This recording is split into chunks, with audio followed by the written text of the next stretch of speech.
Okay, we're now on live, so we're good. Cool. Okay. So are you good to go? I am ready if you're ready. All right, let's do it. Good evening and welcome to the United Nations of Horror. Tonight I am joined by Rebecca Booth. Becky, how are you tonight? I am very well, thank you. It's very stormy here, so it's the perfect night, I think, for the subject that we're talking about. It is here as well, so I would agree. We're going to be talking about 10 real hauntings that inspired horror movies. Unfortunately, Mark can't join us tonight because he is secretly off at his annual Highlander fan convention, or excuse me, Highlander 2 fan convention. Let me do that one more time. Unfortunately, Mark can't join us tonight because he is off at his annual secret Fans of Highlander 2 convention. So, Mark, we miss you, man, but you don't have to be so secretive about your love for Highlander 2. Yeah, living the dream. Living the dream. I am immortal. No, seriously, we miss you, Mark, and we will look forward to your return very shortly. Um, Becky, you have a book coming out very shortly, and that is going to be talking about the subject of religion in horror films, and that book is going to be called Scared Sacred. So, can you tell us a bit about the book and kind of how it relates to the topic we're going to be discussing tonight? Of course, the book will be coming out in 2019, and the full title is Scared Sacred Idolatry Worship. Sorry, I'll start that again. The full title is Scared Sacred Idolatry, Religion and Worship in the Horror Film, and it will be tackling a range of subjects from atheism to martyrdom to zealotry. And that relates to the topic today because we're talking about alleged real life hauntings, and obviously, a lot of those have a religious angle.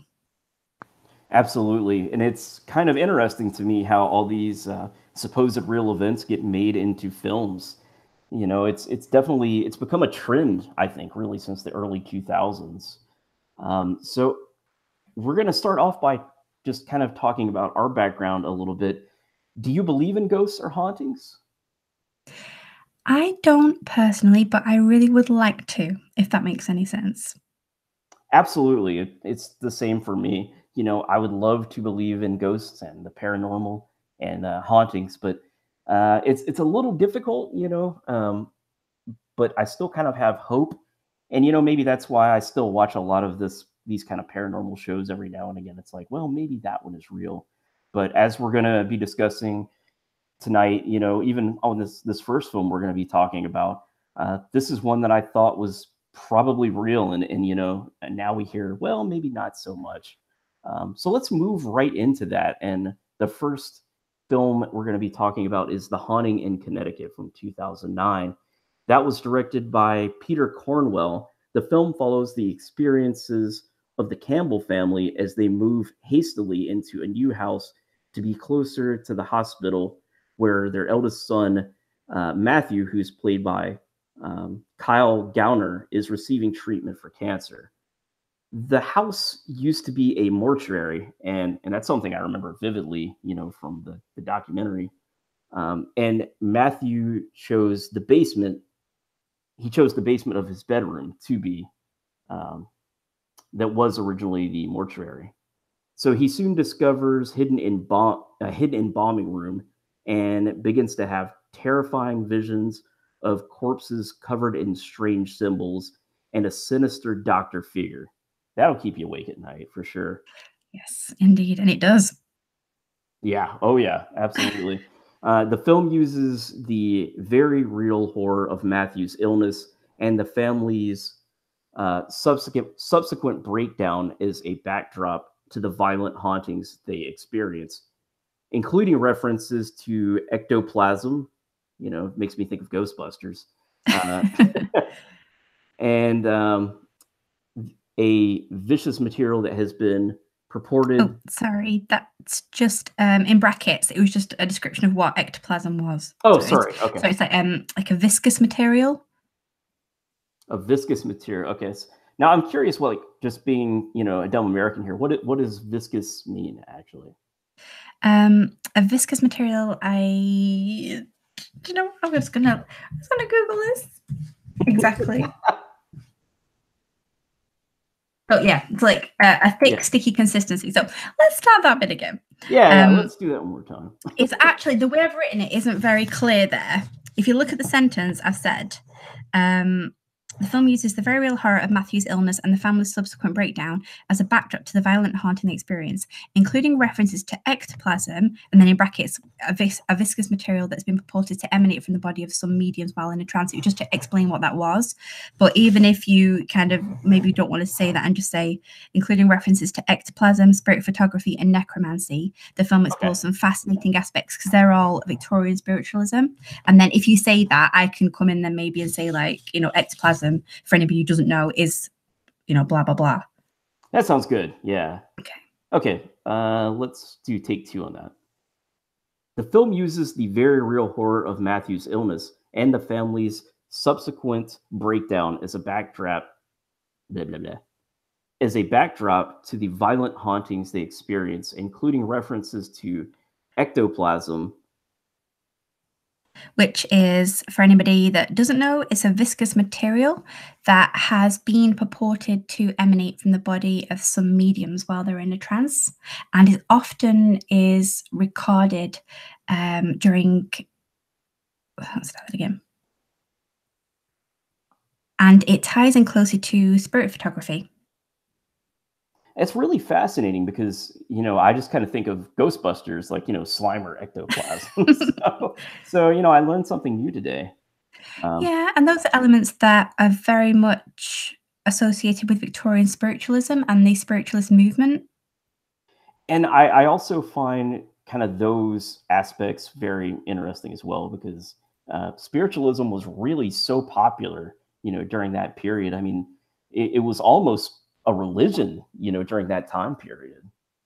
It really was, and I think that's largely due to the fact that you had several wars leading up to that point, and families wanted so badly to contact their loved ones that a lot of people took advantage of that in becoming, as they deem themselves, mediums. And they were able to, as they said, speak to the other side and connect people. And you had, really, I think spiritualism was very much aimed at the middle and upper classes, and that's where the money came from. And it was women that used the period at the time, the changes. You had women's roles. They were,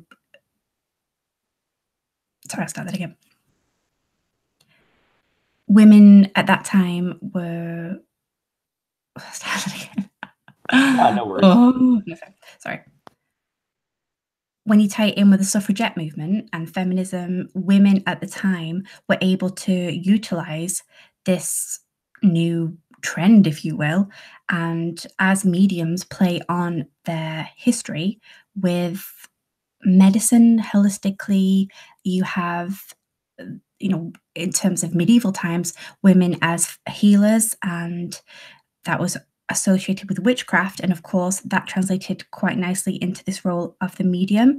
And when it was, observed how lucrative this could be, these women were deemed, again, this was the work of the devil as such, and it was taken over by men. And you had groups, psychical research groups, who then popped up and were trying to make the money, obviously helmed by men. So it was a really strange time of these gendered power dynamics in which that was, women had some power, but that was taken away from them. It's a really, really fascinating subject, I think. Yeah, I think so as well. And, that would again be another interesting episode to explore sometime. I think so. There's a lot of films that concern Victorian spiritualism. Yes. Oh, absolutely. I know we've talked about some of them, but we probably haven't really brought Victorian spiritualism into it. And honestly, it's not something I became familiar with until, a couple of years ago when I believe it was probably a lore podcast that, had a kind of an episode on it. And it's fascinating stuff. Oh, definitely. And even across, in the US, the way that the movement developed with the Fox sisters, for example. Oh yeah, yeah, it was huge. Again, it really was kind of its own religion almost. But of course, they found so much of it to be fake. But again, every now and again, you get those groups where you're like, well, maybe this person did really have a certain ability. And again, getting back to the film The Haunting in Connecticut, it was based on supposed fact. And Becky, you've definitely researched this very heavily, and you can kind of give us a bit of background on what was real and what was not. Well, the film is based very loosely on a book by Ray Garton, and that is In a Dark Place, the story of a true haunting from 1992. And he wrote that from first account conversations with the family, the Snedekers, and they did rent the house to help with the eldest son's treatment for Hodgkin's they did rent the house to help with their eldest son's treatment for Hodgkin's lymphoma. And as far as I'm aware, he's been in remission for years, so he's okay. And the film, oh, sorry.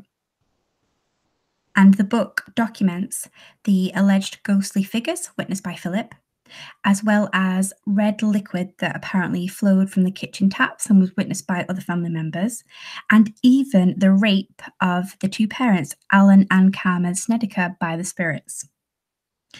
Now, the book includes input as well from two people that will pop up throughout our discussion today, and they are self-professed demonologist and psychic Ed and Lorraine Warren.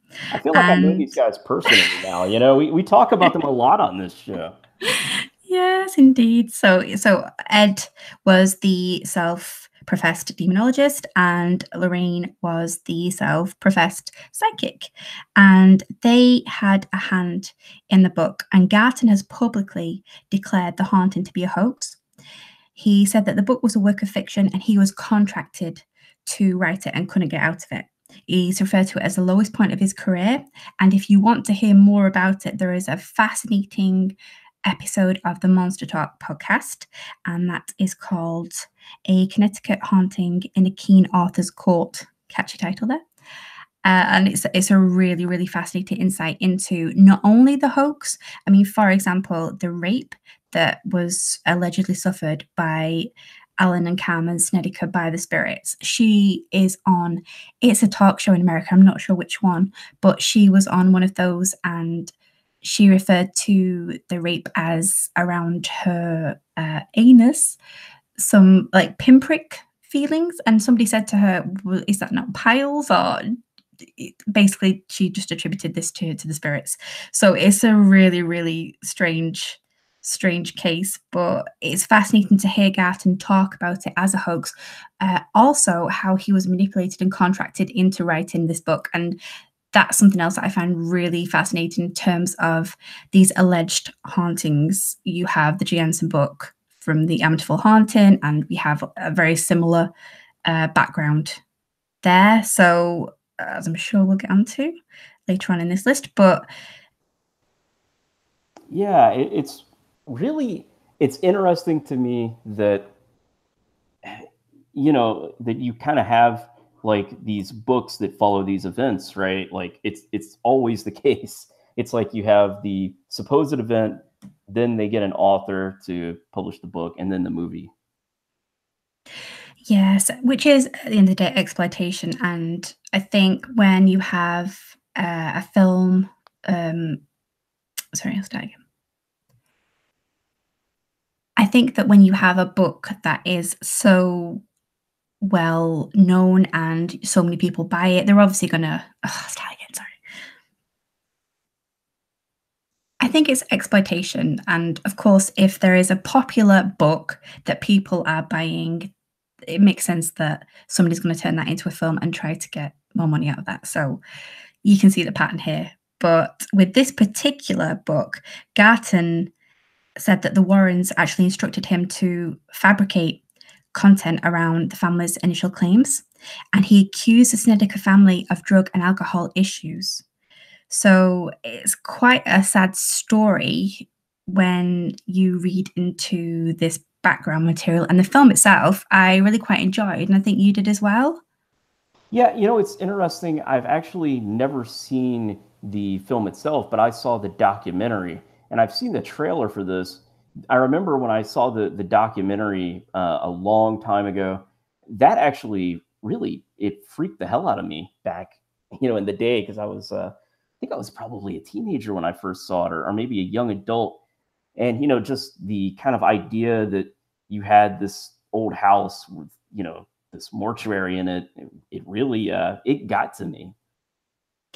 Ah, so I haven't seen the documentary, but that is something that I will be watching. It's on my list. It's one of those things I just haven't got around to, but I think this is a really fascinating story, and it's quite sad that you have a real illness at the center of this and a family that obviously it appears to be that there were issues within the family, dysfunctional issues, or some kind of substance abuse, at least, according to Garton. So it's a real shame, but the film itself really does play on the son's cancer and his ability to see spirits because he is so close to death, which is quite an interesting angle, I think. And it's a very moving film, and the characterization is great in it, I think, especially around the child actors. And it's really quite, I found it quite creepy in parts. It's unusual, and I know that there was a sequel afterwards, which isn't really connected to this film, but maybe just in name, and that was all right. I think it's called the Haunting in Connecticut to Ghosts of Georgia. Yeah, I've heard of that one actually. I have not seen it, but I assume it takes place in Georgia, even though Haunting in Connecticut. How does this is the weirdest title ever, guys. Yeah, we I think talked about that at one point. I think so. Strange Yeah. titles. I think the other one was The Last Exorcism 2. Yeah. It's like, so the first one was The Last Exorcism, right? But yeah. But the second one, again, I would say is worth a watch. It is focused on slavery, and it really, I don't want to say too much about that one because I think anything I say will give the plot away. But if you liked the first one, I'd say give it a go. It's not as good as this one, and by all means, this isn't the greatest film ever. But I thought that some of the elements in the story were quite unique, and just if you're a completist like me, it's really interesting to compare the film against the supposed actual elements. But it seems to me, Lucard, that for this one, the jury's out that this was a hoax. Yeah, it's definitely sounding like that. The only thing that kind of, I guess, I would question is I believe in the documentary they said that the cancer went away kind of, I guess when the ghosts or the demons supposedly left. And, you know, I, I mean, was it just a coincidence, or was it just a fabrication? If it was a fabrication, I would say those parents are really horrible people, to kind of exploit the cancer that their son had. Um, but I'm curious. Do you know if the family has said anything in response to the claims of the author? I don't think so. I think it's been a case of just people didn't want to comment or want any more media attention, as far as I'm aware. Okay, yeah. I mean, it would just be interesting to kind of hear if they're still sort of trying to hold up, their side of the story. But I don't know that we'll ever know. But either way, fascinating stuff. But it does sound like it is probably a fabrication, probably not true. So with that, let's move on to our second film of the evening, and that is An American Haunting from 2005. And this film is from writer and director Courtney Solomon, An American Haunting. Wait a minute. I think I'm getting ahead of myself. I'm sorry, Becky. No? This film is from writer and director Courtney Solomon. And as I said, it came out in 2005. It is set in Tennessee in the 19th century. John Bell is played by Donald Sutherland, and he brings shame upon his family when he is convicted of land theft against a local woman who is rumored to be a witch. Going back to that whole thing that we talked about in the beginning, with women, being turned into witches during that time period. Um, this does seem to be kind of a common theme, doesn't it? It does. I think any attainment of power, in particular, these women were often, and I think you see this in Penny Dreadful, which I know you've watched. Yes, you really do.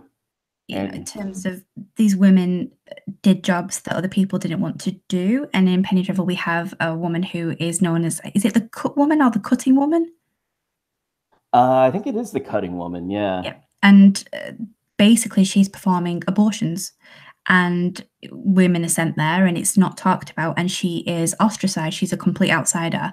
And in Penny Dreadful, of course, you have the supernatural element. So you have some actual witchcraft. But Right.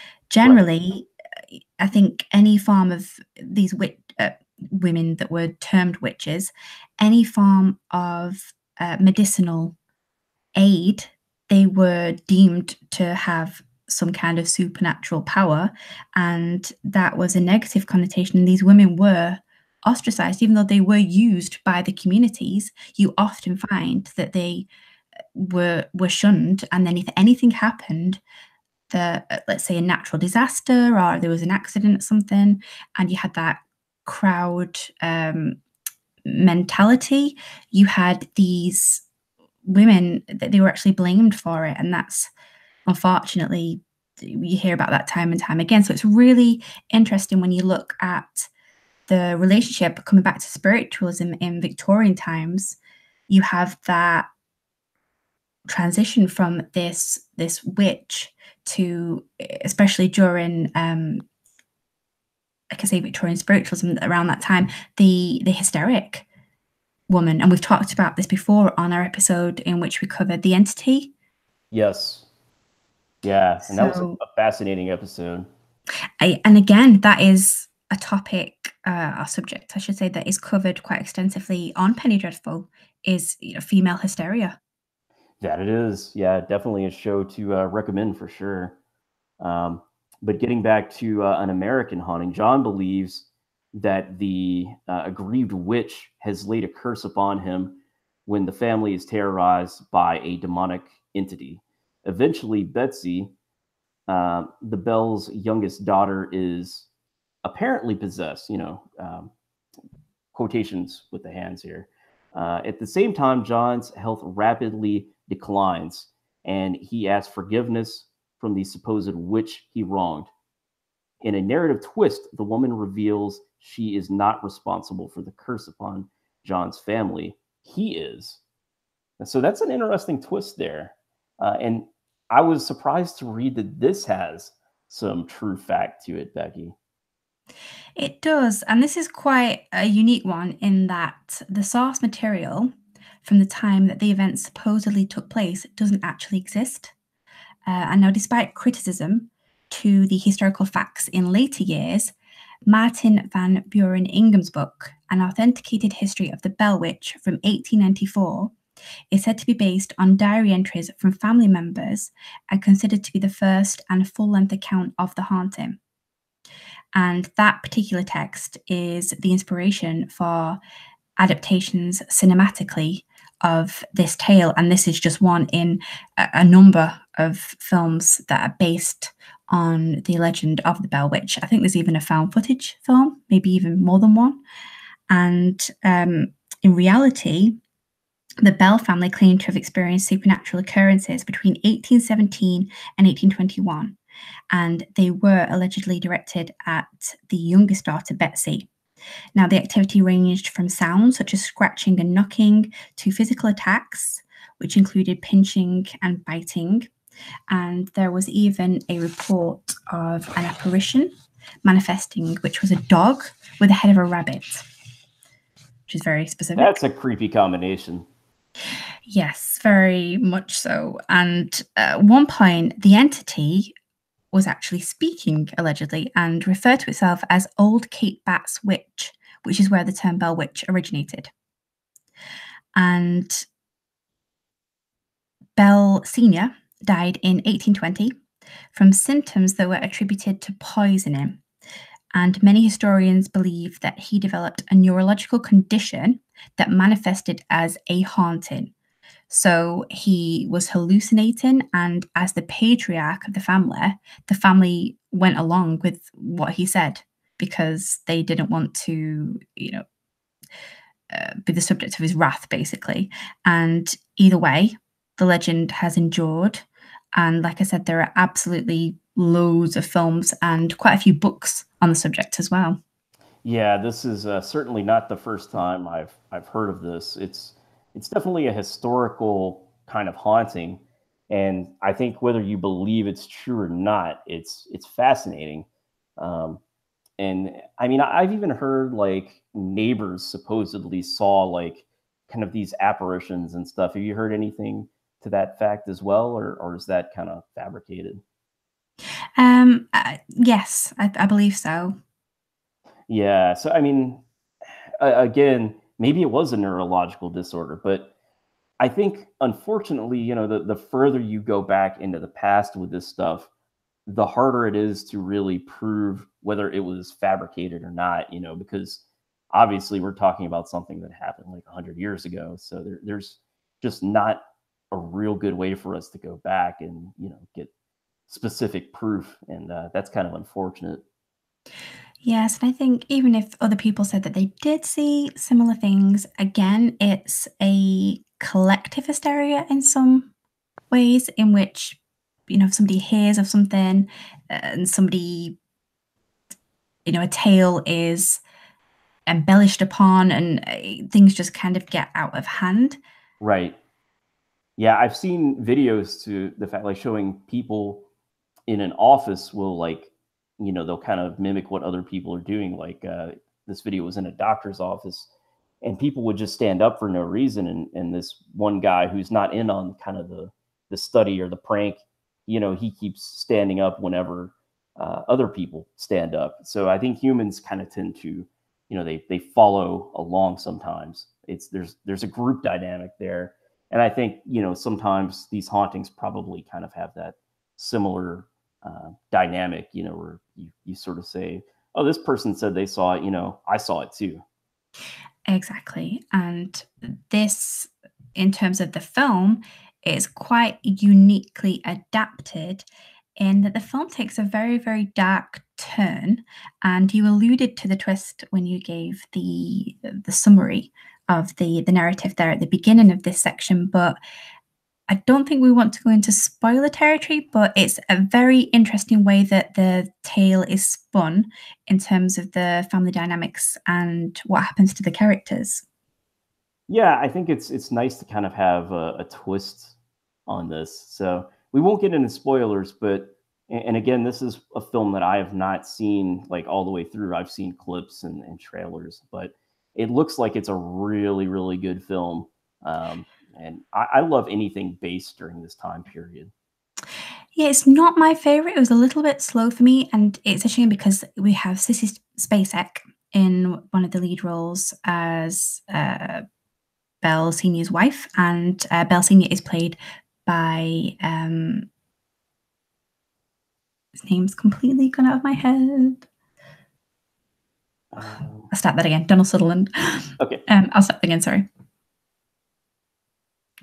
The film isn't one of my favorites, unfortunately. I found it to be quite slow, and it's a real shame because we have Donald Sutherland and Sissy Spacek as John and Lucy Bell. And like I said, the film takes a dark turn, and it's actually framed by two sequences in modern day. So Oh, huh. yeah, it's quite interesting how everything connects. And I just didn't expect it to take the turn it did in terms of why and how these supernatural events manifested. So definitely, I think one to check out. And it's just interesting to read up on the subject itself. Like I said, there's loads of books on it, but it's interesting how so many different films have taken different avenues in terms of what the witch was, and even the found footage one is quite an interesting watch. I'd be fascinated to see that as well. Yeah. So definitely a lot going on with this one. Um, I don't know. Do you think that this could be? a possible true haunting, or do you think that the story that the head of the household was probably poisoned to be true? What do you think, Becky? I think it could be either, to be honest with you. I've said before, I don't really believe in ghosts as such, but I think that there's every possibility, obviously, that this was neurological and it was a case of the familial dynamics. People went along with what he was saying, and maybe the attention they wanted to carry that on. I have no idea, but it also could be that they believed genuinely that something was happening. If, for example, if somebody lives in a very creaky house, they potentially will believe that the house is haunted. Doesn't mean that it Right. is, Yeah. but they potentially believe that it is. So it could be that, again, if we talk about the way that stories, especially orally, are literally embellished upon and big snowball, then it could have been that they thought that they experienced something genuinely, and over the years this has just developed and developed, especially considering the fact that we don't have any source material from that time. We have books that were written, I think it was 70 years after. Yeah, and again, that's the problem. The further back you go, and again, relating to religion, you have these claims that were made sometimes 2,000 years ago, and it's really hard to go back and verify that material when it's that old. So yeah, I mean, do you take the source material's word that you have, or was it a hoax? There's no, I guess there's no groundbreaking answer, really. Completely. And obviously with religion, that's faith, and that is the Yeah, foundation right. for that belief system. But with this one, yeah, I'm 50-50 in terms of neurological condition, or that these people genuinely believed that there was a haunting, and like I say, that was just taken on, and it took on a life of its own. Yeah, fascinating stuff for sure. I would, I'd like to even research more about this. I think because like I said, I haven't seen the film, but there's a lot to the historical Bell Witch, and the legend seems to continue to grow and grow. Yes, and I've actually read an authenticated history of the Bell Witch, and just to point out that Wow. it's it's an interesting read for, like I say, to get an idea of that particular time. Bearing in mind this was written so many years after the alleged events took place, but just to point out that it has language in there that is quite racist because of the time. So it's maybe offensive to some people. Oh yeah, yeah. Different times for sure. It's good that we have, um, it's good that we've evolved since then, so to speak. Well, moving on to our number three, and I know we've talked about this place before. This is Borley Rectory, and Becky, you have to tell me if I'm pronouncing that correctly. That's correct. All right, hey, points for the day. So the film Borley Rectory is reportedly the most haunted house in England, as declared by paranormal researcher Harry Price. And in this film, he is resurrected in this animated documentary, written and directed by Ashley Thorpe. It's narrated by Julian Sands. The film stars Jonathan Rigby as Harry Price, documenting his investigation into the haunted history of the site. The film's fusion of painting, digital photography, and model work. Let me start that one more time. Now, this last line before you do, this was, bearing in mind, this was for an article, so we haven't seen it. Oh, okay. So you haven't seen this either, right? No, so I've just said there at the end, like, it's, we've a cinematic experience, but I haven't seen. That's why this paragraph is like 4 lines. Gotcha. But if we can just say that we haven't seen it, but it's the actual film itself is animated, and it's made up of painted stills, I believe, digital photography, and also model work. It looks really fascinating. I've seen the trailer, but I haven't seen it. But I think you'd like this one as well. Yeah, I'm big on animated stuff in general. So yeah, we'll just kind of take it from the hip. Okay. So the film is interesting because it fuses painting, digital photography, and model work. So, it's fiction, but it sounds like a very kind of beautiful way to tell a story. And Becky, I know that night that let's start that one more time if I can speak. Becky, I know that neither of us have seen this, but it sounds quite interesting. Yeah, definitely. And Borley Rectory, from as far back as I can remember, has always fascinated me because even as a very small child, I would gravitate towards any kind of books on alleged true hauntings, and every book covered Borley Rectory. And in terms of the facts, paranormal activity was recorded at the site from 1862. So, from lights turning on and off, disembodied footsteps, and there was even a phantom horse drawn carriage that was seen. And this estate gained notoriety when Harry Price, who was a paranormal researcher, documented his investigation of the house and grounds. And he lived on the property between 1937 and 1938. And he infamously claimed to have experienced messages from spirits written on the walls, as well as making contact with the ghost of a nun who was murdered on the grounds in the 17th century. And despite producing two books about his experiences, Price's findings were rebuked by the Society for Psychical Research after group members conducted their own experiments at the site. And the site itself was demolished in 1944, the result of damage that was sustained during a serious fire in 1939. So this doesn't exist anymore as a site, but when I was younger, all of those elements are very, I think, similar to what you'd find in a gothic horror. So it always really, really intrigued me. And Harry Price was deemed a bit of a charlatan in his time. So it was a case again of exploitation and embellishing details to sell books, perhaps. But Borley Rectory is just, I don't know, it's just a very English staple in terms of hauntings. And I think, I'll read absolutely anything on the subject personally.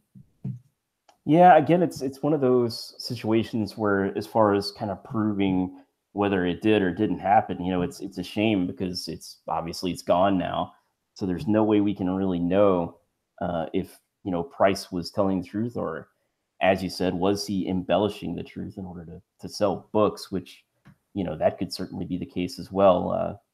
There's plenty of people to have done that, I'm sure, but. Yeah, it's fascinating subject matter. You and Mark are the first people to ever kind of turn me on to this, and since then I've dug up some more information on it. So it's really neat stuff. But what do you think? Do you think Price was embellishing to sell books, or do you think there's any truth to this? I guess is a better question. I think of all of the films and the supposed true stories that we're talking about today, this is the one that intrigues me the most. And, this was a, a Victorian house built to house the rector of the parish of Borley, as well as his family. So it has, again, that link to religion. And there's just so many different stories, not just from Harry Price, but from other people. So it's, like I say, it's something that's interested me since I was very, very young. And I'd like to think that, there is potential for some kind of paranormal activity there. But again, it might just be a case of, this was, again, in terms of Harry Price, 1930s, you're on the back there of spiritualism again. So this was a time when it was quite lucrative to be writing about this subject. Yeah, I mean, it sounds like he was almost a bit of a Price. I mean, was a bit of a ghost hunter, almost. Yeah, and he has been fictionalized in there are several books that obviously document his findings and such, but there is a book that is, I'll start that again. I'll try and find it quickly. Oh, no worries.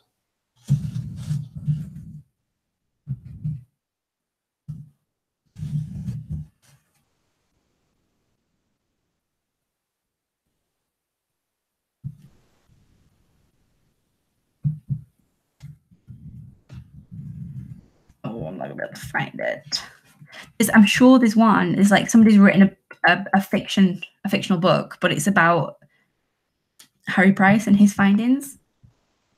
There is one. Yeah, I'd be interested to read it. There we go. Awesome. I think it's called.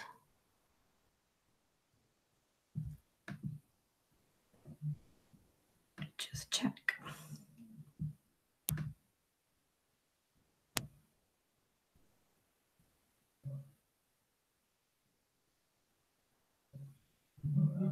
Oh no. Oh, you okay? Yeah, I can hear Ryan. He's talking to someone. Oh. So he's potentially brought his friends back. You've got visitors. So I apologize if you hear anything. Oh, it's so okay. This is okay. Shall I start that again? Yeah. What was how did I end? What was I talking about? Just Harry. We were talking about a price and, kind of, I think my question was basically, if you thought it was sort of true or not. Okay. And then we kind of got on to, how other people had seen some stuff. And so. Okay. So Price as a figure is very interesting, and as well as all of the books that have been written that talk about his exploits, not just his book specifically that he authored, there's actually a book that I came across not so long ago called The Ghost Hunters, and that's a fictionalized account of his investigation of Bowley Rectory. So that's one that I really want to read. I think it's set in 1926, and it is focused on a woman who has landed a job as the personal assistant to Harry Price, and I think she goes along to conduct the investigation with him. But it's fictional, but I thought was a really interesting approach. It does sound very fascinating. It's definitely kind of a different, as you say, a different approach to it. So yeah, so there's one to add to the reading list as well. Well, next up we have a film and a story that I know we've both talked about a lot and we've both seen, and that is number 4, The Conjuring from 2013. This film was directed by James Wan, and it charts the experiences of the, I believe it's the Perron family? Perron family, I think. Perron, there we go. Perron family. So we have Roger, Carolyn, and their 5 daughters after they move into a beautiful and very haunted house in Harrisville, Rhode Island. Start that one more time. As night visits, ghostly threats and physical attacks grow more violent and sinister. The desperate family turn to paranormal experts Ed and Lorraine Warren. The Warrens, who happen to be in town giving a lecture on their findings. Let me scroll over a little bit. The Warrens agree to take a look. Lorraine, a talented medium, senses sorry. I'm doing great today with this. No, sorry. It's because I've written it as like an article, so it's probably like shows how crap my writing is for reading out. Well, no, my magnifier, I have to scroll right to left, so sometimes it takes me a minute to get to where my eyes to focus where they need to be. And take your time, honestly. Like it's difficult reading somebody else's stuff.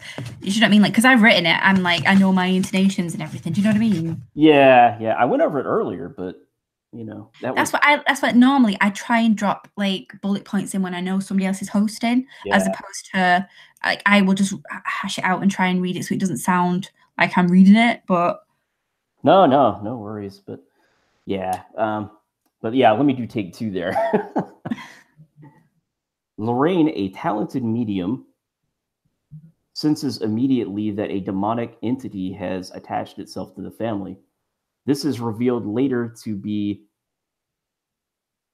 I'm going to mispronounce this. Bathsheba. Bathsheba, okay.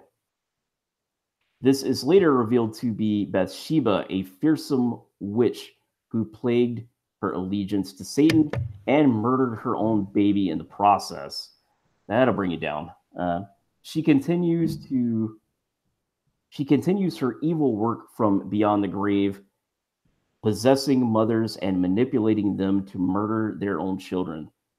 The Warrens, of course, save the day with faith, love, and family values restored.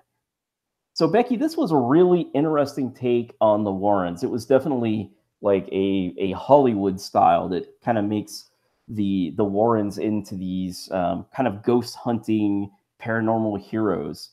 But the real Warrens, as we've talked about before on this podcast, they're very interesting, but I don't think they are at all how they were portrayed in the Conjuring film from 2013.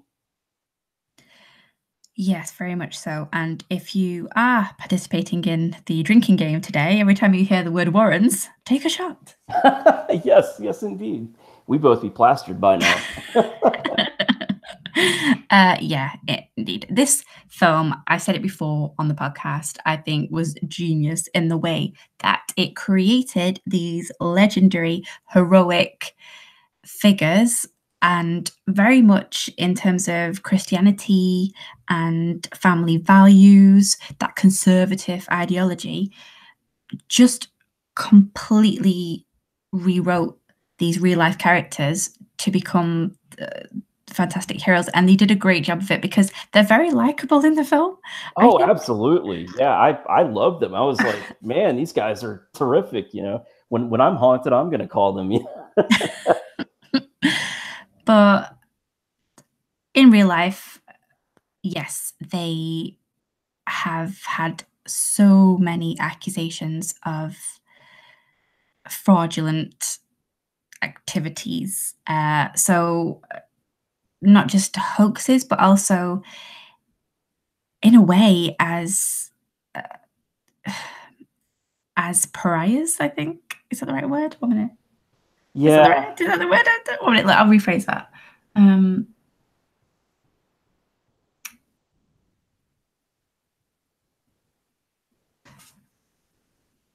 So not only were they deemed to be fraudulent, but also at the expense of vulnerable people. And there are lots of different pieces of documentation that allude to this. And I've mentioned before, there's also a Monster Talk podcast episode, The Warren Omission. And that's really fascinating, looking at basically their career and speaking to people who interacted with them and went head to head with them, and trying to debunk what they were saying. So they're really interesting. And I've also said before that their books, particularly The Demonologist, are really great reads. I don't believe it, but if you do, by all means. But personally, even though I don't believe it, I find them very creepy reads. So for me, they get to me more than, say, a fictional horror book, something that is, sorry, I should say, deemed fictional. So all around, the way that they are supposed to have manipulated people and made a career out of this ghost hunting lifestyle, however you want to call it, is fascinating, from the fact that Ed Warren was a self-professed demonologist, and he said that he was the only non-ordained Catholic to be able to perform an exorcism. Now, technically, that isn't possible, technically, but I mean, he could have assisted. By all means, he could have been there and such. But if you think back to Jesus as the original exorcist and his papal line, all of the popes, that unbroken line goes straight back to St. Peter, who was nominated by Jesus. And that power to exercise has been passed down. So that's how it's passed down in Catholicism. And because he's not a priest, he's not, involved in the Catholic faith in that way, he shouldn't be able to perform an exorcism, which says a lot that he's proclaiming that he is the only non-ordained Oh, sorry, he was the only non-ordained practicing exorcist. Yeah, a little weird there for sure. Especially if he's saying, he's of the Catholic faith. I would say, hey, if you are of the Catholic faith, then I mean, I guess having a wife, he couldn't be ordained a priest, but uh, it's a little fishy to say the least. But nonetheless, the film The Conjuring from 2013 it's really good in my opinion. And I think the second film is actually even better. But that first film, tremendous. I think so too, and we've spoken at length about James Wan and the this current stage that we're in at the moment in terms of mainstream horror and how he's very much, I think, contributed to a mainstream appreciation of horror Yeah. recently. And in terms of the facts, it is quite. Oh, start that again.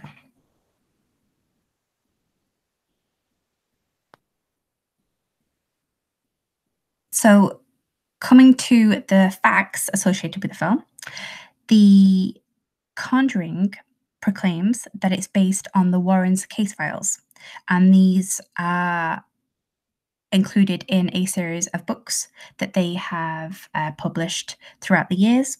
However, the parents' eldest daughter, Andrea, actually documented the haunting herself in detail across 3 volumes: House of Darkness, House of Light, The True Story. And that was published, I think, in 2011. And her account suggests an infestation of spiritual activity after the family moved into their 18th century farmhouse in 1970. And they said that some ghosts were benign, apparently helping to clean the house, leaving messages, wandering the halls at night, while others were darker entities from alleged sexual attacks to the insidious ghost of Bathsheba Sherman, who was a former landowner, and she was said to have laid a curse upon all who settled on the property. And the Perrin family then turned to the church for help when the attacks or the paranormal activity became too much, and a Vatican condoned exorcism is claimed to have taken place, during which the Warrens were present, and Carolyn Perrin showed signs of possession. And we do see elements of that in the film. But contrary to what is depicted on screen, Andrea's book reveals that the Warrens were unable to rid the house of its supernatural entities, and Roger Perrin, the father, believed that the Warrens were actually provoking the spirits, and he asked them to leave. So in 1980, free from financial burdens that were tying them to the property, the Perrins relocated to Georgia, and they said that the paranormal activity did not follow them. See, that's even more fascinating to me. The daughter's story in particular. So, and again, it shows that the Warrens probably exaggerated a lot of what they saw or did not see. But yeah, I mean, again, just really fascinating stuff. This whole story, but I think that the Warrens they almost bring like the real Warrens bring almost a kind of a negative connotation to anything that is deemed true haunting at this point. Yes, yeah, very much. I mean, saying that, they have their supporters, Oh yeah, and yeah. there are people who I've spoken to that genuinely believe in hauntings and the paranormal, and that Ed and Lorraine Warren were warriors against this, you know, constant battle between good and evil. So it's really interesting. They do have their supporters, but Yeah. despite the fact that they have had all of this evidence thrown against them to the contrary, that they were manipulating people to gain notoriety and to gain money is one sense, though they said that they never took any money. They just charged expenses for going to places to help people. But of course, if you're writing books and you're making television appearances, then you are going to be earning some moolah from that. Oh yeah, big time. And I hope that maybe they were legitimate.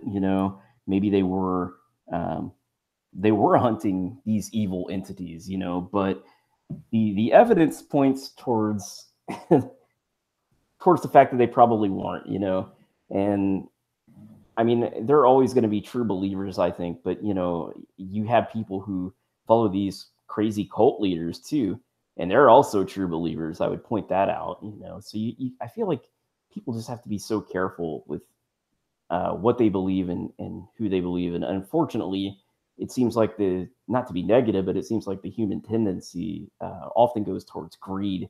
And so I think that the Warrens were probably cashing in on this stuff. And maybe they did see some kind of haunting, but either way, it doesn't sound like they truly helped this family. It seems like ultimately the church came in and helped. So even if the haunting was true, the Warrens certainly did not cure it.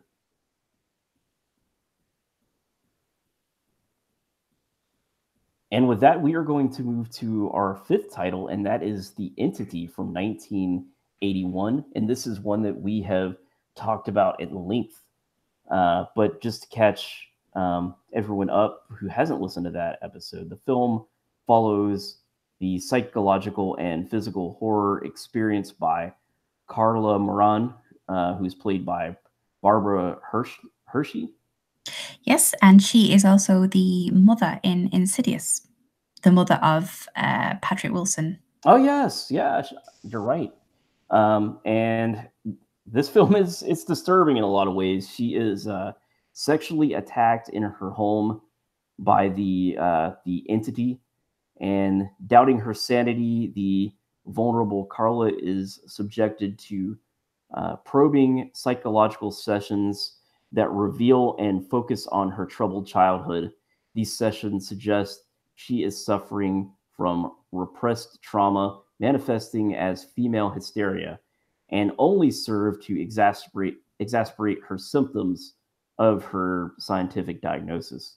As the entity's violent attacks become worse, the alienated Carla turns to a parapsychologist team. During their investigation, the team experienced the phenomenon with Carla. The film strikes a delicate balance and discussion surrounding belief, science, psychology, gender politics, all wrapped up in some fantastic practical effects and an outstanding turn from Hershey. And I think we all really liked this film when we covered it. It's fun stuff. And it deals with a lot of the topics we talk about pretty frequently, the female hysteria. No one believes this poor woman, and ultimately she finally finds some people, this parapsychological team that they're going to come in and they're going to actually try to figure out if this is true or not. Yeah, indeed. The film itself was based on Frank de Felitta, I think you pronounce it, his book, The Entity from 1978. And I've actually read this one, and it's a really quick read, really fascinating. And the book itself took some liberties from the allegedly true haunting, and that was transferred to the film. In 1974, Doris Bither, as was her real name, appealed to Dr. Barry Taff, a psychophysiologist at the University of California, and his associate Kerry Gaynor, claiming that she was being violently attacked by a malevolent force in her home in Culver City, California. Dr. Taff and Gaynor are essentially a combination of all of the scientific figures and arguments in the film, and we see a full scientific team that just debate her case as if she's absolutely nothing at one point, which is quite disturbing. And Dr. Taff, his interest in parapsychology spurred his involvement in the case, but he retained a very skeptical distance that was supported by Bither's history of physical abuse, substance abuse, and her childhood trauma.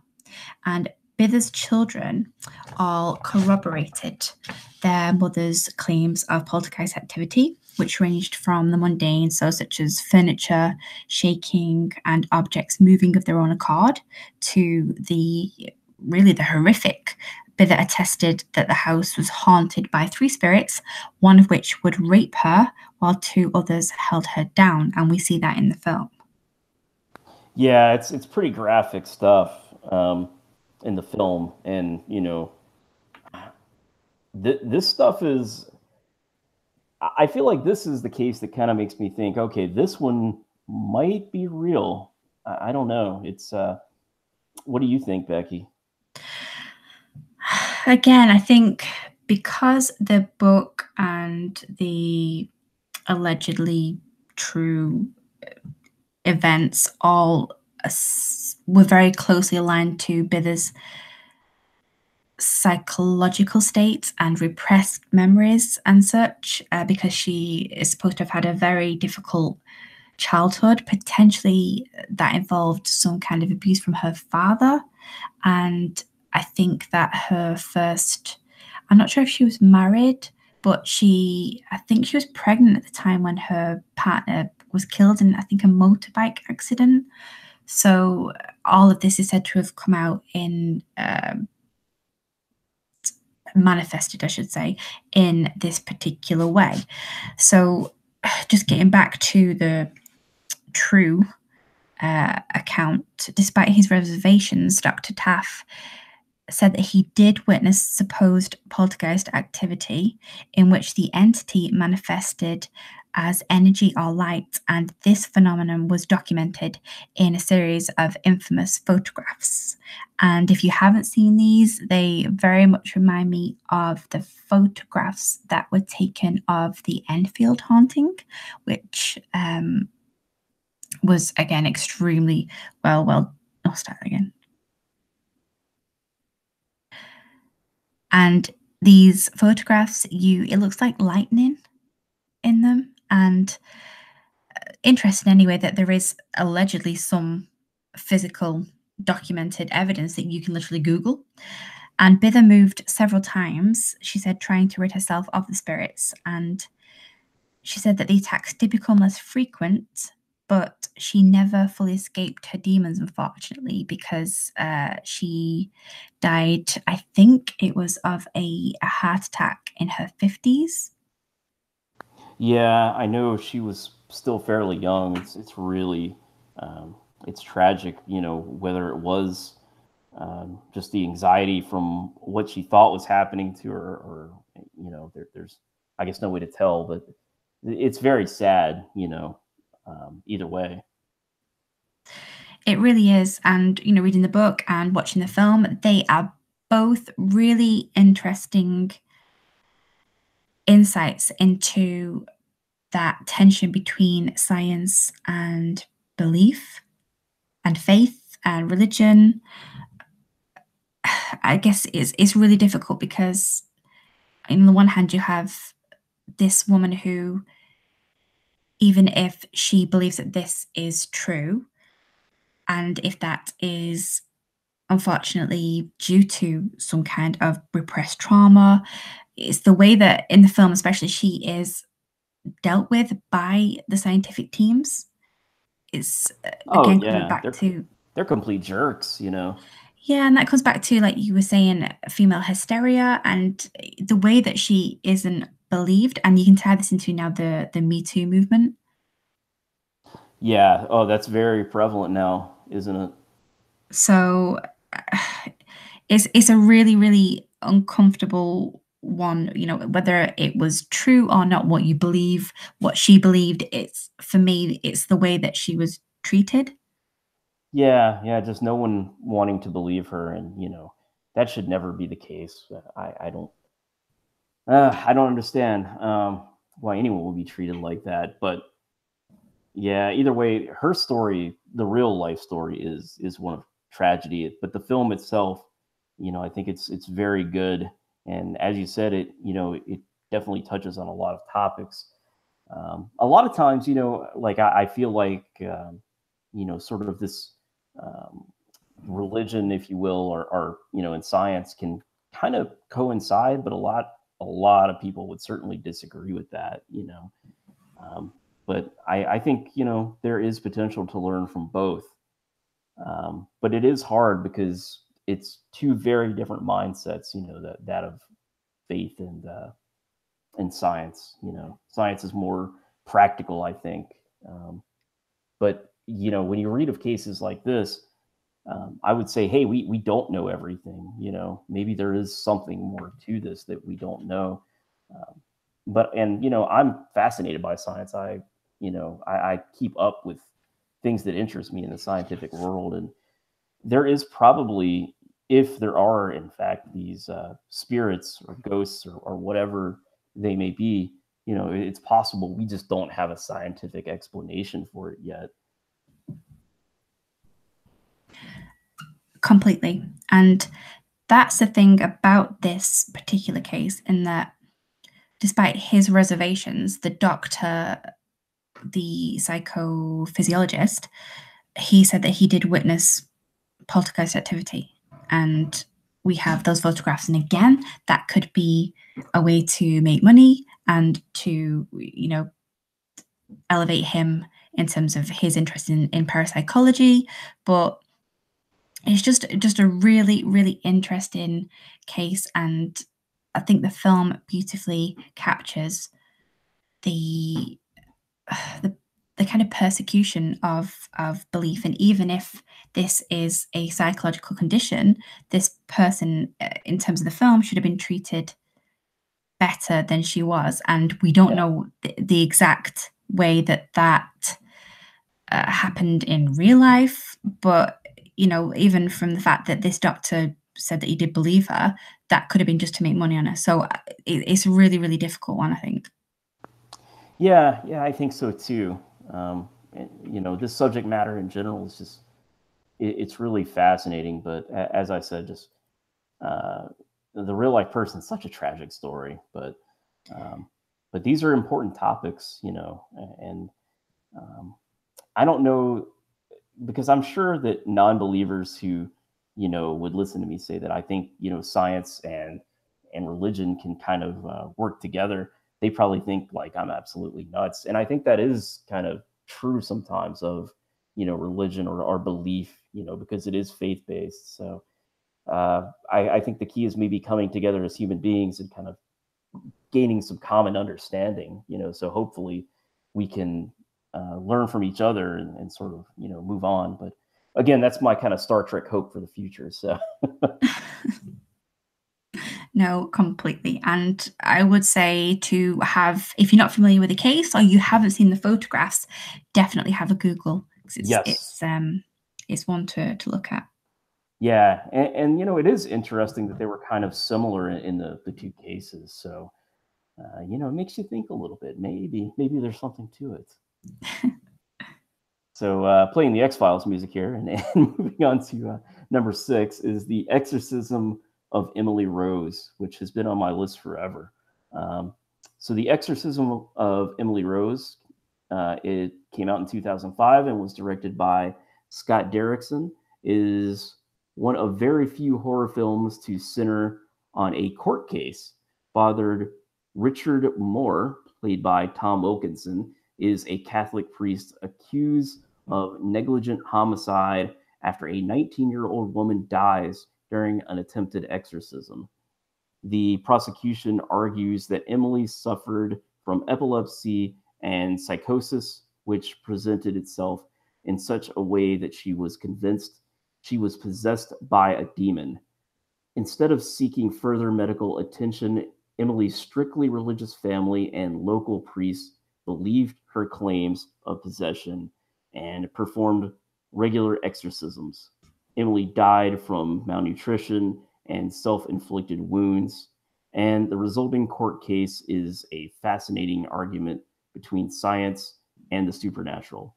Of course, the defining lawyer, played by the wonderful Laura Linney, is an agnostic and finds that as finds that as she digs deeper into the case, she experiences things that she can't explain.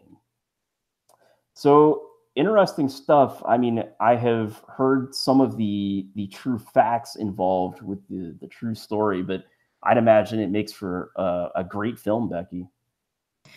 It really does. And this one I have spoken before about, and I really do rate it quite highly. Scott Derrickson, the director, his background, he is a practicing Christian. He may be a Catholic, I'm not too sure, but I know that he's a practicing Christian and he has a background in theology, as well as obviously his filmmaking background. So it's really interesting to see him tackle such a subject, and I know that he was very much involved in the creation of this project.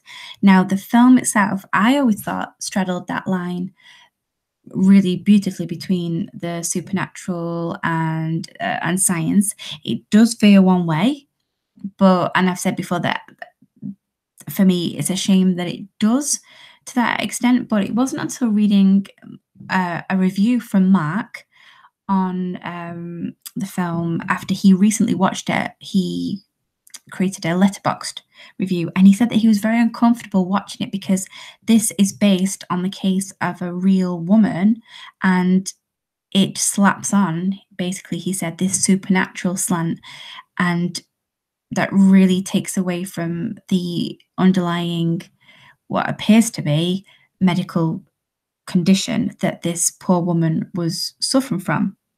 And in fact, Annalise, I think it's Michelle, Yeah. was diagnosed with epileptic psychosis after suffering a seizure when she was 16 years old. And over the next 4 years, she became acutely depressed, suicidal, began hearing voices, and was extremely sensitive to religious objects and iconography. So at 20 years old, despite actually being on medication, her symptoms had worsened to such an extent that her family believed that she was possessed by demons.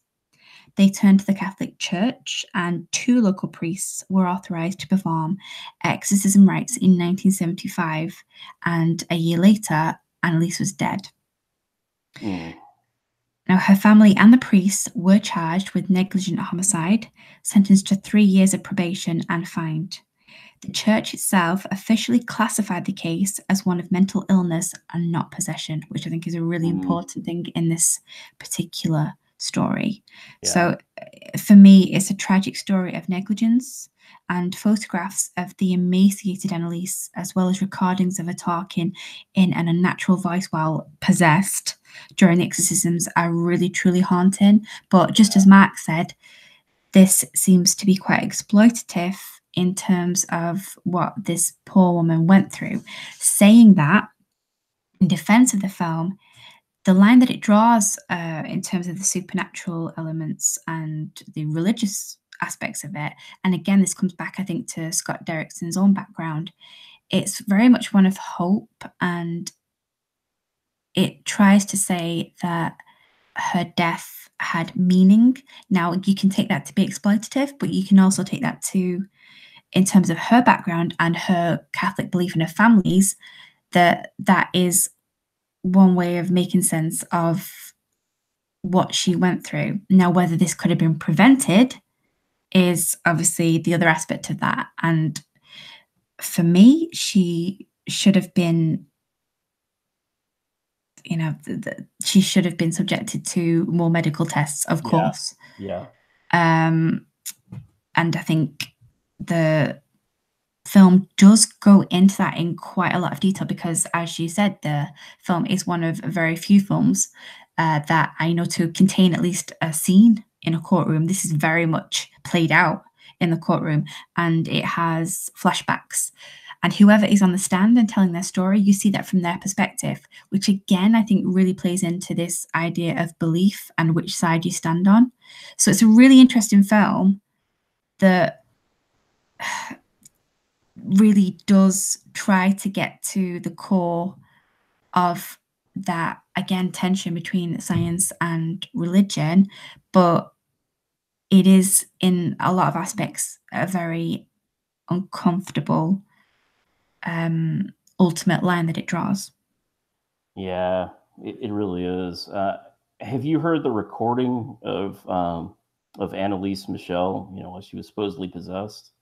I have, and I'm Yeah. sitting here now. It's quite late here. Yeah, and I'm quite creeped out just thinking about it. It I is it know. is haunting. It's chilling. It really It is. is. It is probably the most frightening thing I have ever heard. And you know what? I mean, if we didn't have science to tell us about mental illness, I would have thought, yeah, she's possessed, And it's one of those things. I think that thankfully we have gotten a better understanding of mental illness to some extent. I mean, there's still a lot of problems, obviously. For me, I suffer from severe anxiety and some depression, and I can tell you that, yeah, like they do all they can, but nothing is perfect. But you know, I just think back in the '70s and even the '80s. Back then they didn't have the treatments we have today. They didn't have a lot of the medications, and probably again, being a very religious family, they ultimately said, okay, nothing is helping. Like she's probably she probably is possessed. And when you heard that voice, um, I probably would have thought something similar back in that time period.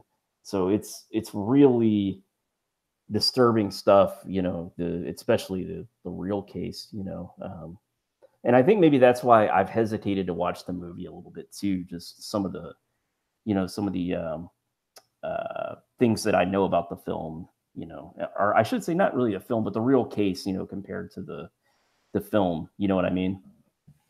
Yeah, definitely. And I think you'd really find of interest if you haven't listened to it. The Astonishing Legends podcast have, I think it's 3 or 4 episodes on Annalise Michelle, and they look at it from all different angles. So they have somebody on from a scientific background, and they have somebody on from a religious background to give some perspective. And it's a really respectful analysis of the case. I'll definitely have to listen to that because this case is it's definitely been of interest to me, and I'm trying to remember the podcast I initially heard about it on.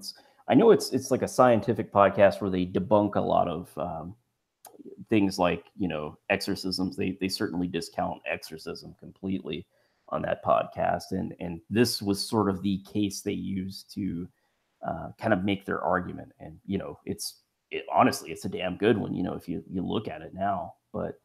Um, but yeah, it sounds like it is a film that's worth watching, and obviously, I think the in this case the fact is more interesting than the fiction. Very much so. Well, with that, let's move on to our seventh film, and that is none other than one we've already mentioned, The Conjuring 2. So, The Conjuring 2 came out in 2016, and we've discussed it a bit on this podcast before. I think it may have been in a Listomania or something of that.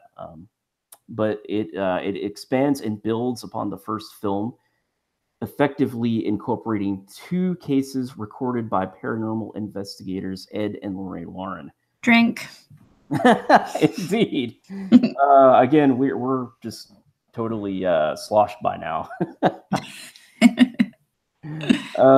So the film opens in Amityville, New York, the site of the infamous DeFeo family murders, where Lorraine witnesses an inhuman spirit in the house, dressed chillingly as a nun.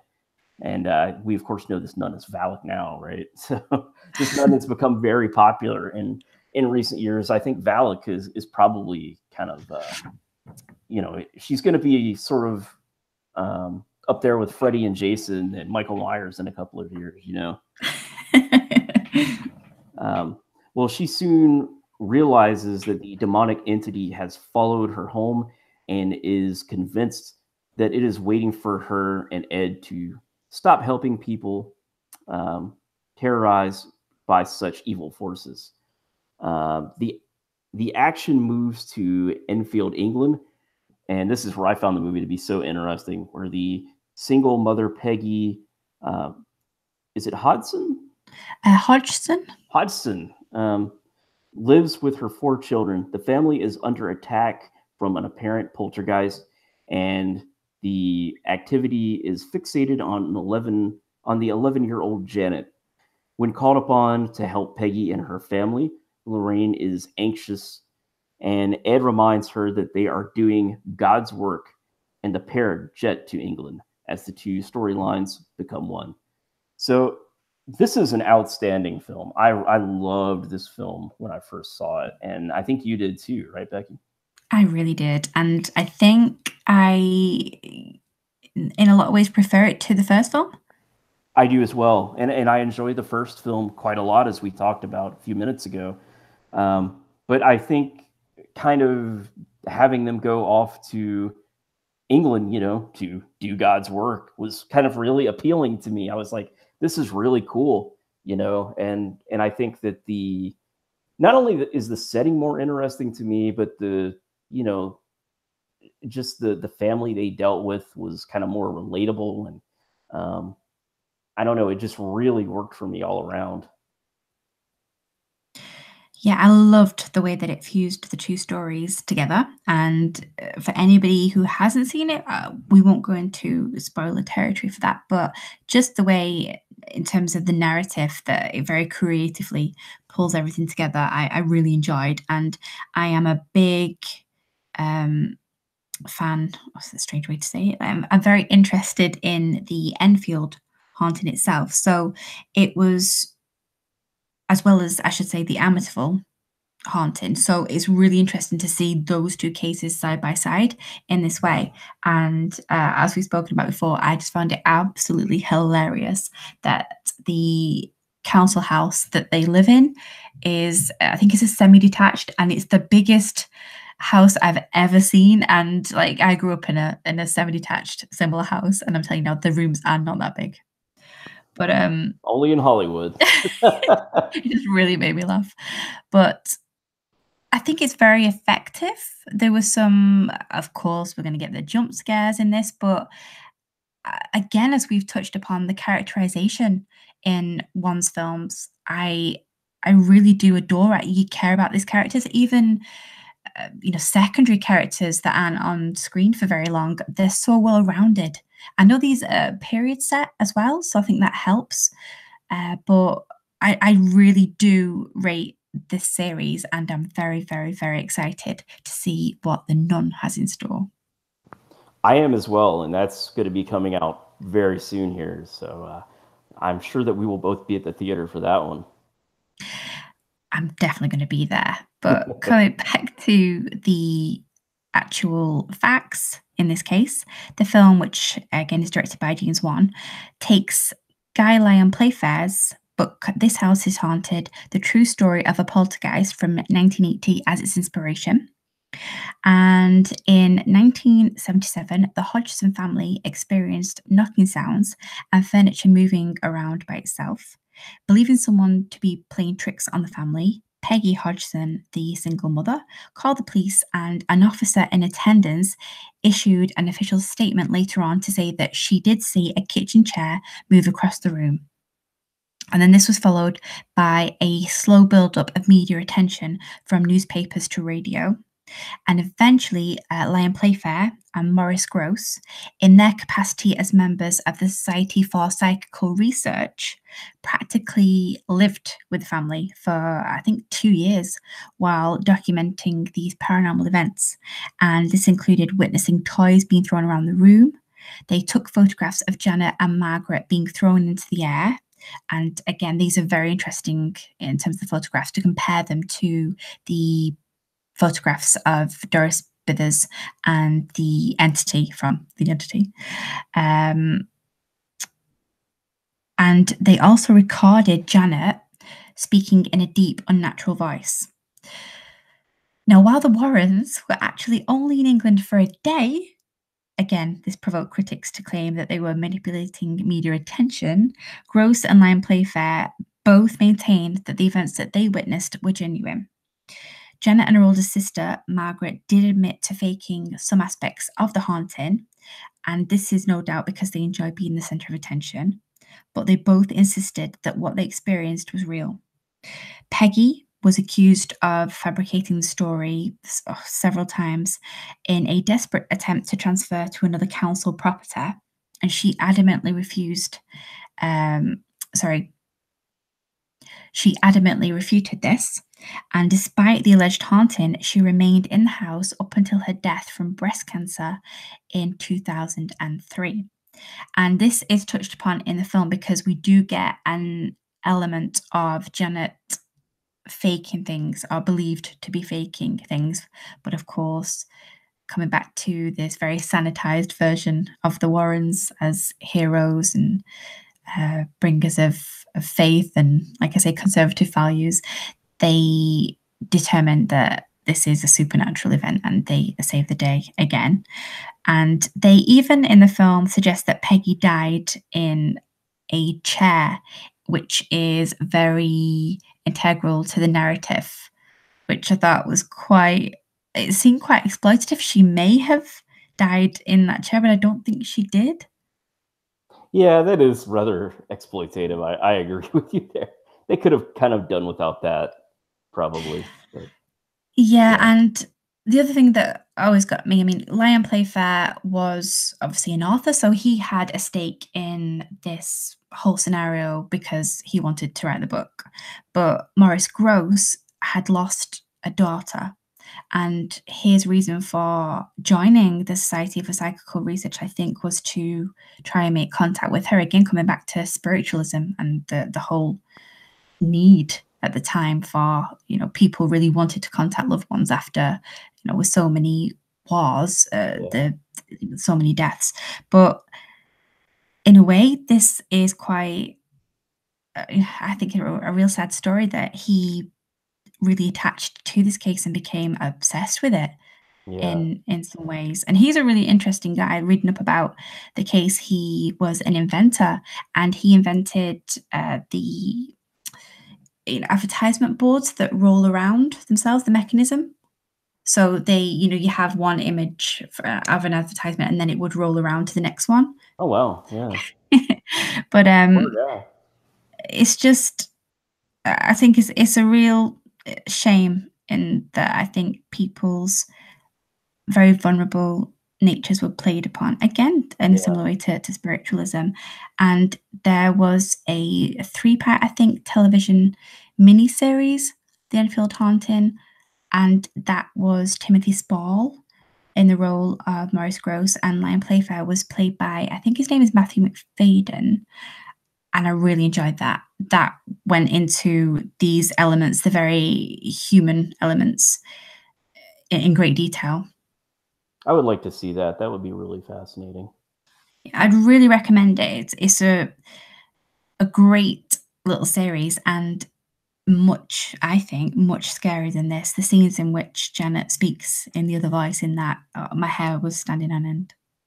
Yeah, the voice thing always gets me too, just ugh, it gives me chills. But yeah, going back to um, just the poor guy losing, his daughter. I think a lot of us kind of probably do want to believe in, the paranormal because we've lost someone, and so it kind of religion in general, really the whole reason a lot of us kind of turn to religion is, the hope that there's something more after we depart from this world, that's not just the end. So I find it kind of interesting that the subject matter is kind of tackled a little bit in these films, but it's again, it's something none of us really know. But we certainly have that hope, I suppose. At least many of us do.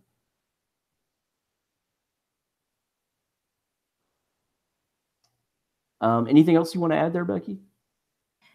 Mm, I was going to say, yeah, okay.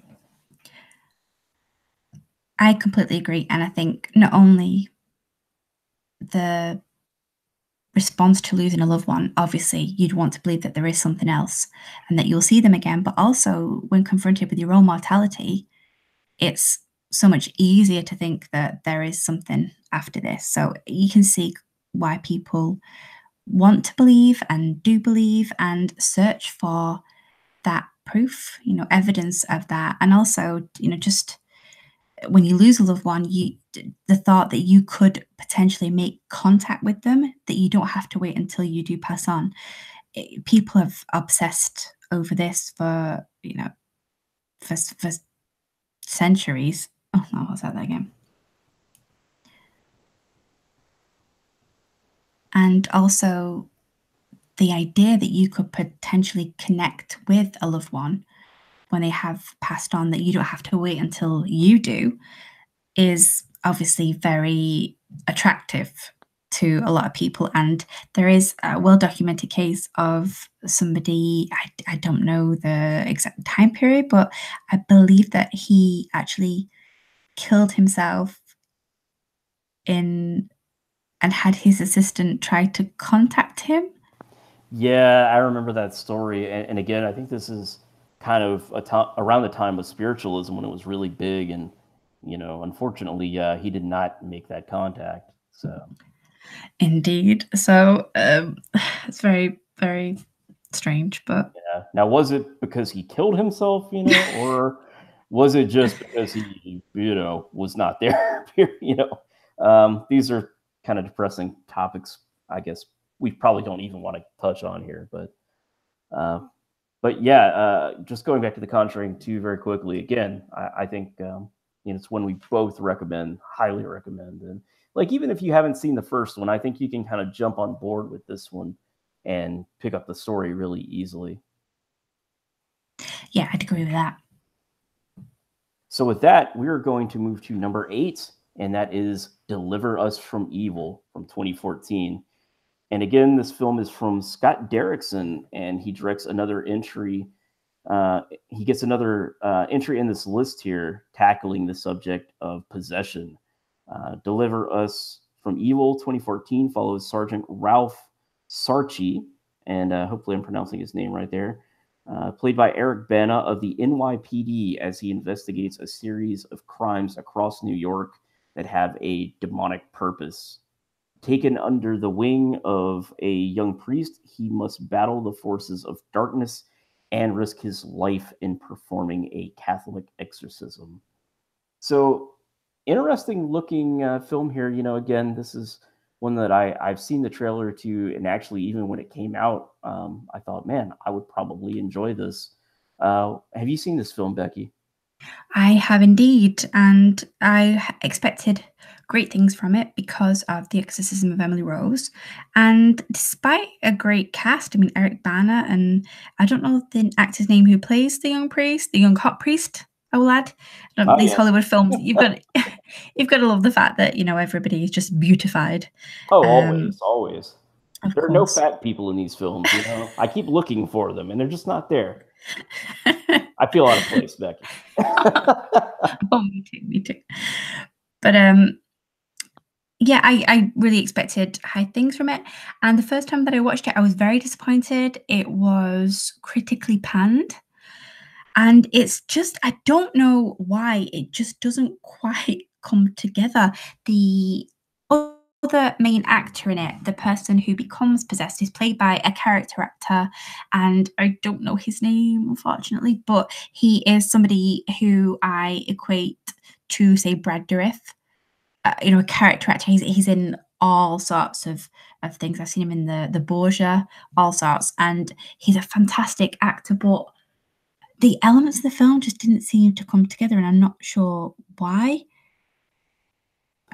That's a real shame because, like I said, the kind of general synopsis here sounds really exciting, and the idea of this NYPD cop going around to um, kind of investigate these events sounds really cool. So I hate to hear that it didn't kind of turn out that great. I can't quite put my finger on it. I watched it again since, and I really did enjoy it. The second time around, I enjoyed it much more. But it even has, again, quite controversial elements in that the evil entity in the film is originally brought back to the US from Iraq. And oh no, sorry, because I'm giving it all away there, I think.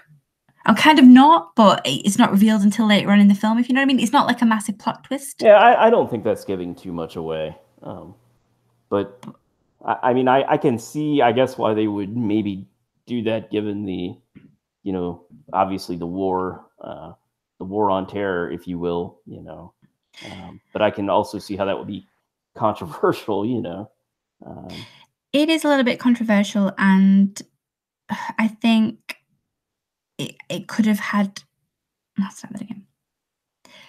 It is a little bit controversial, and I think that there was more political commentary that could have been explored potentially in the film, and it isn't. And maybe that's where the issue lies for me, that there was a lot of very rich kind of analysis and cultural, political elements in it that could have made the film much more not really. Oh God, let's start again.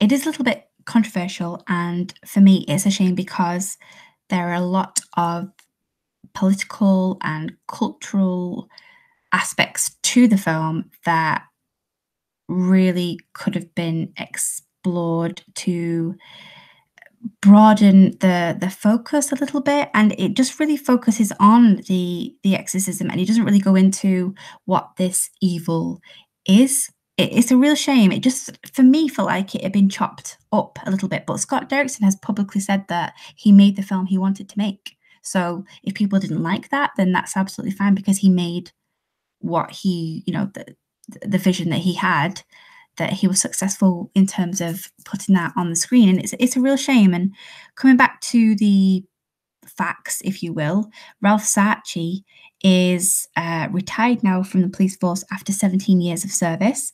And again, he is a self-proclaimed demonologist. He co-wrote a book in 2001 along with Lisa Collier-Cool entitled Beware the Night. And he explains in it how he witnessed demonic possession firsthand while on duty. And this led to the restoration of his Catholic faith. The book details his work, investigating all things that go bump in the night, from incubi to malevolent spirits. And I've seen him on several documentaries. He's very aggressive in some respects, and it made for uncomfortable viewing in terms of. I watched, for example, a documentary called Hostage to the Devil about an exorcist, Father Malachi Martin. And this particular documentary, Ralph Saatchi was commenting on a young girl who has actually had an exorcism performed on her several times, from I think around about when she was 4 till at least when she was 8, I'm not sure after. And you see a little bit of footage with this young girl, which is very, very uncomfortable, because obviously this is a child, and regardless of your beliefs, it's a very controversial area. And Ralph Saatchi says at one point that he doesn't know where this young girl is now, but he doesn't care if she's dead. He just hopes that her soul is saved. Wow, that's incredibly insensitive. But yeah, I've gotten that kind of same vibe from him, because I've also seen him in several interviews, and I don't know. I mean, obviously he believes what he believes, but I think just taking human life so lightly like that is not it's not right, and it's also kind of disturbing that he was a cop doing that as well. I would also say to Mr. Saatchi that cocaine is a hell of a drug, and it makes people do insane things that can oftentimes make them seem like they are possessed. I mean, I'm not saying he didn't see possession, don't get me wrong, because I don't know. I wasn't out there. But, I have seen what drugs can do to people, and they do not act like themselves when they're on certain things. So, yeah. Yeah, so it's fascinating to see how the film adapts his character and his journey, if you will. And again, it's very sanitized. and the exorcism scene is, if we again come back to the fact that he's not ordained, Right. his role in that is very central. So, but again, it is a Hollywood film, if you Yeah. will. But it's a shame. It had a lot of potential, this film, and it just didn't quite work for me. But in terms of the reality behind it, do I think that Ralph Sacchi believes what he's saying? Yes.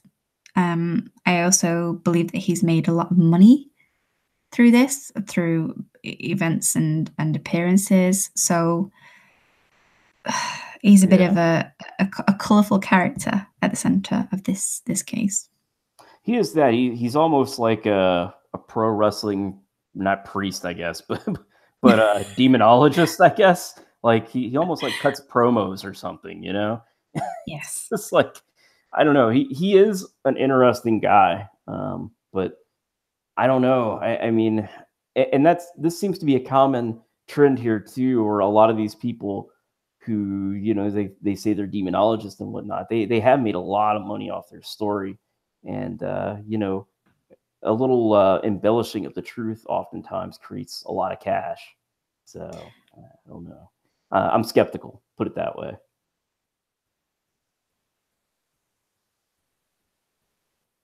Moving on to number 9, When the Lights Went Out from 2012. And the film is set in 1974. 13-year-old Sally, played by Tasha Connor, moves to a new house in Yorkshire, England, with her parents, and it's not long before she discovers that she is sharing the space with two supernatural entities.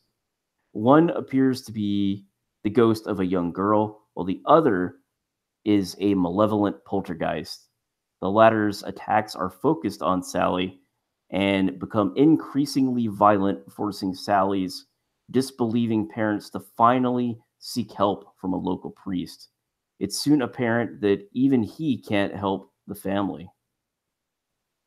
And that's kind of crazy considering that, usually the church is kind of the ultimate savior. Yes, it really is. And I thought it was quite refreshing in this film. Yeah, I mean, I have not seen this, but I have seen the trailer, and I mean, again, you can make trailers always look great, but this did look very interesting, and not your typical kind of exorcism film, if you will.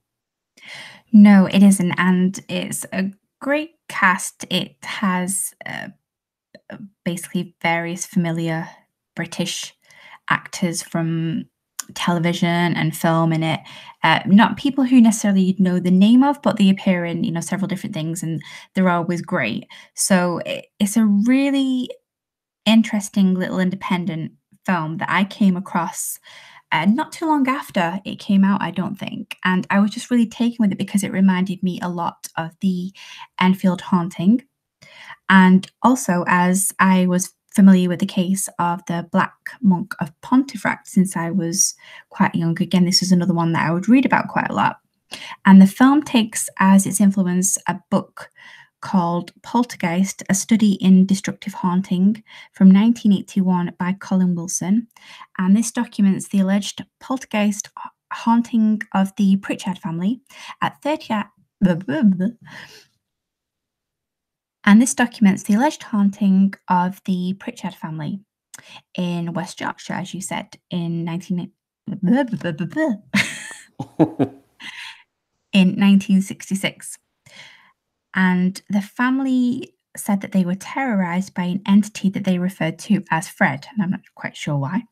But in addition to strange noises, objects being thrown around the house, and puddles of water appearing on the floor from seemingly nowhere, 12-year-old Diane Pritchard was said to have been dragged upstairs by her hair.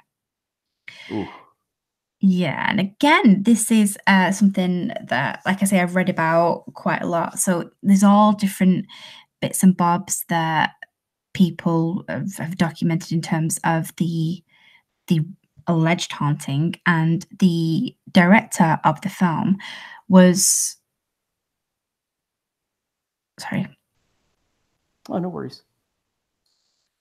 And the film's director was actually linked to the family in the local area, so heard firsthand about these events, if you will. And the film, when it came out, its producer actually purchased 30th Drive as part of the marketing campaign, and he now lets it out to anyone with an interest in the paranormal. So, if you're a skeptic or a believer, you can test your resolve by renting out the house to see what goes bump in the night. And I've looked on the website, and there are some really creepy ass photographs that people have supposedly taken while staying overnight at the house. Would I you think, go? I would, because I'm so fascinated in this kind of stuff. To our audience, I would ask that same question though. I think we need to do a UNH episode from the house if we can get Mark. I don't know if he'd be keen to do this, but I think it'd be a lot of fun. How about you, Becky? I would so be up for that. Yeah, I think that'd be great. I think they do. You can rent the house, if you will, if that's the right term, for a set period, say, I don't know, a few hours. And if it's a larger group, I think they can arrange for a medium to go around with you. But I think for smaller groups, you can actually have the house overnight. So there are no beds or anything like that. You have to take sleeping bags. And I think it would be a really, really fun night. And I'd love to do a UNH road trip there. Yeah, yeah, that's going to be a documentary right there. And we'll of course record an episode, but we have to watch the film, while we're there for sure. And yeah, Yeah. this sounds fun. Um, Yeah, and the film itself, coming back to the reference to the Black Monk of Pontefract, the case is meant to be linked to this monk who was hanged for an attack on a young girl, and that ties into the two supernatural entities that appear in the film. And it's not particularly scary, I would say, but it's just a really nice period piece that I think complements the Conjuring 2 very much. yeah, it sounds like it's a lot of fun, and like I said, the trailer looks really good, so I'd like to see this one as well.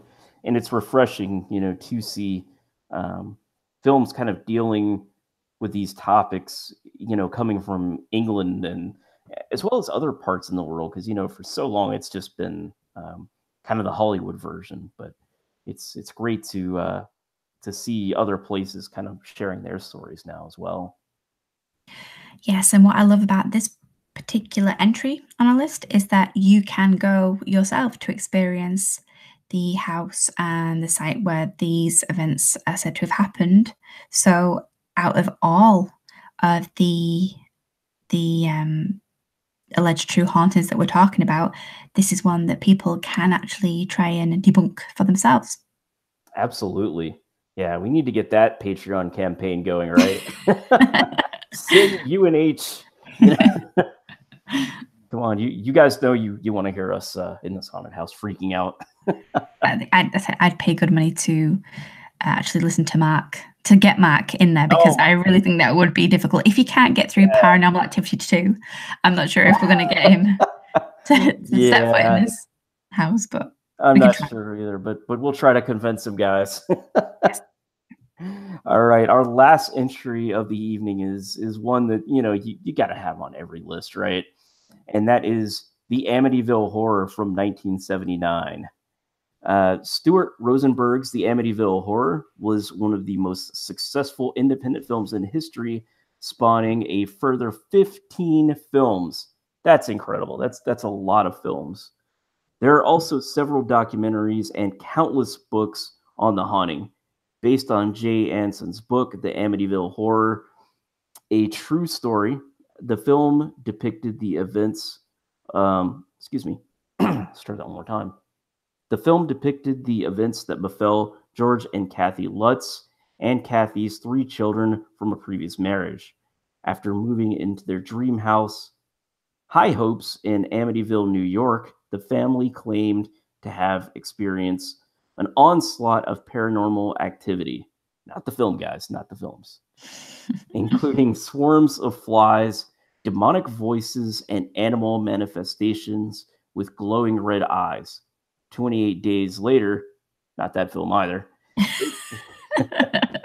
they fled in terror, leaving all of their possessions behind.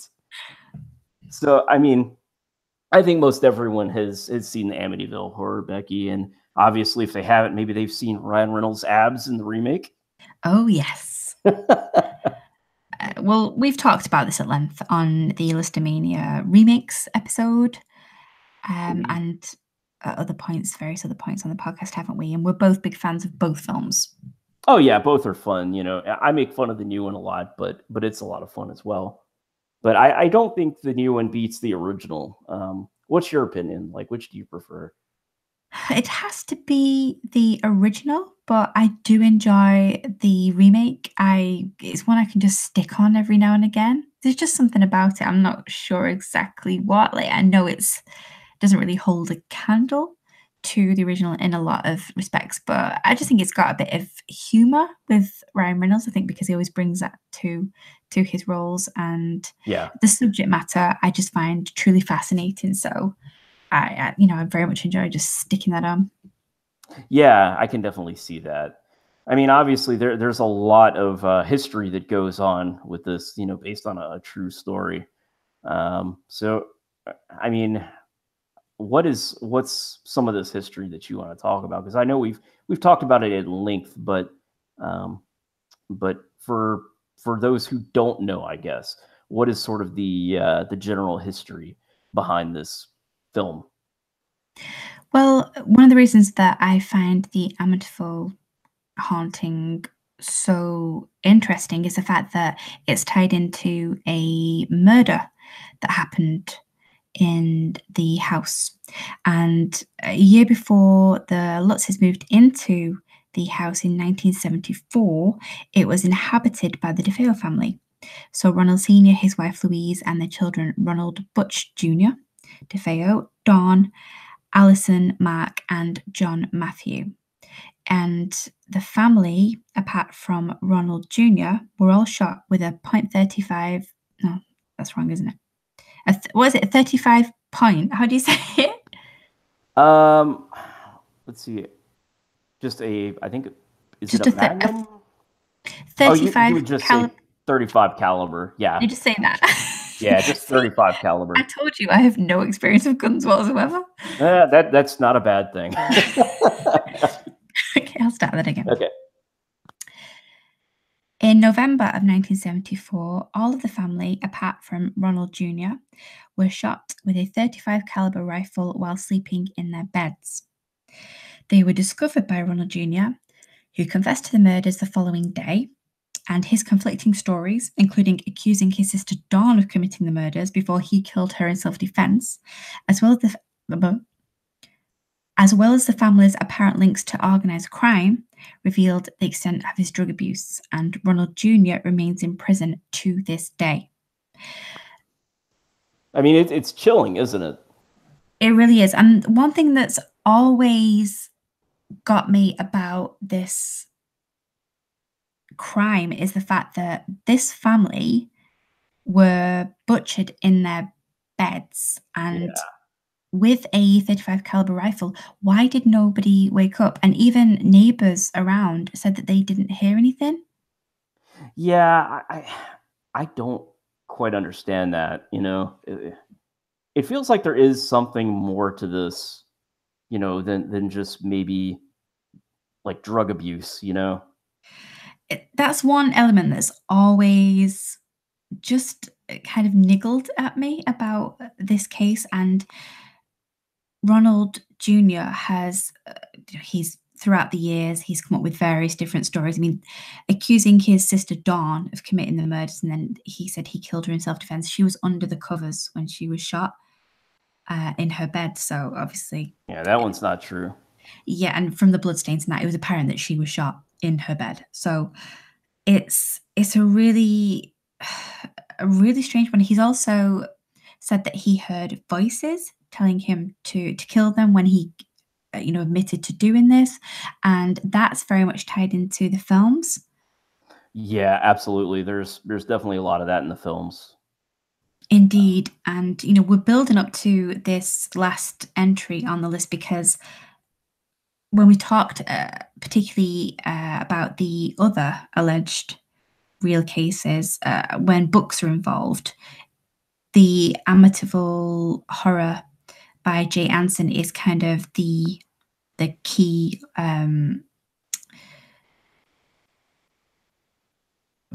Sorry, what I'm trying to say there. I'm trying to think of a particular word. It's kind of like the granddaddy of them all, right? It is, yeah. What was the word?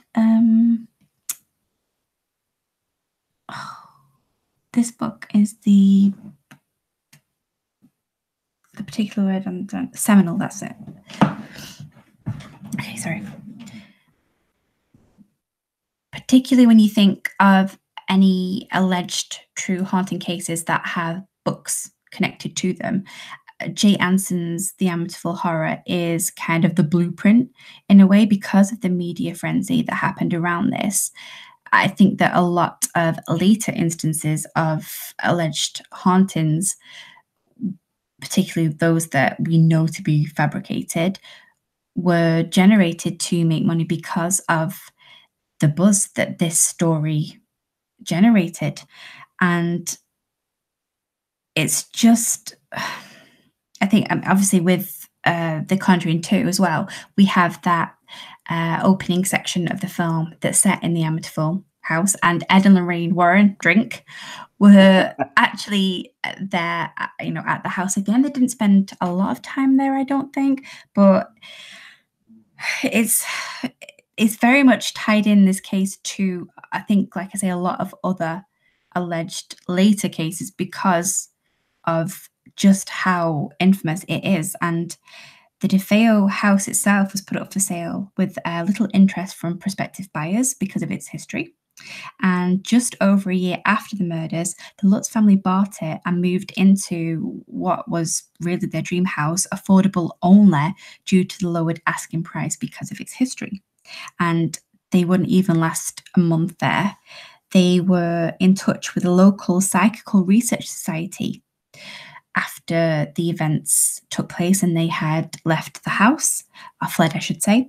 And the main contact for the group, Stephen Kaplan, and he has written a book about this, which I have, and it took me ages to get it because it's now out of print, and it's basically trying to debunk the whole thing. It's a really interesting take on it, but he, in a very similar role to, say, Maurice Grosse from the Enfield haunting, he would go out and conduct experiments at places that were said to be haunted, and he came at it from a skeptical perspective. And he said that he was meant to go and do, an investigation of the house, but the Lutzes said, we don't want anything to do with it anymore. We don't want to go back. We just want to move on. And then the next thing he knew, the Warrens and the media were at the house. And this is where we get the accusations, particularly coupled with the Lutz's very close involvement in the creation of Anson's novel, that they were fabricating the story for financial gain. And this was supported by the fact that George's business was found to be failing. And George and Kathy Lutz admitted that certain parts of the book were fake and they were added for sensationalism. Despite the book's, for example, documentation of green slime oozing from walls, Kathy turning into a toothless old woman, and a demon pig leaving tracks in the snow, and records at that time, as Stephen Kaplan documents, show that there was no snowfall during the time that they were in the house in that area. Yeah.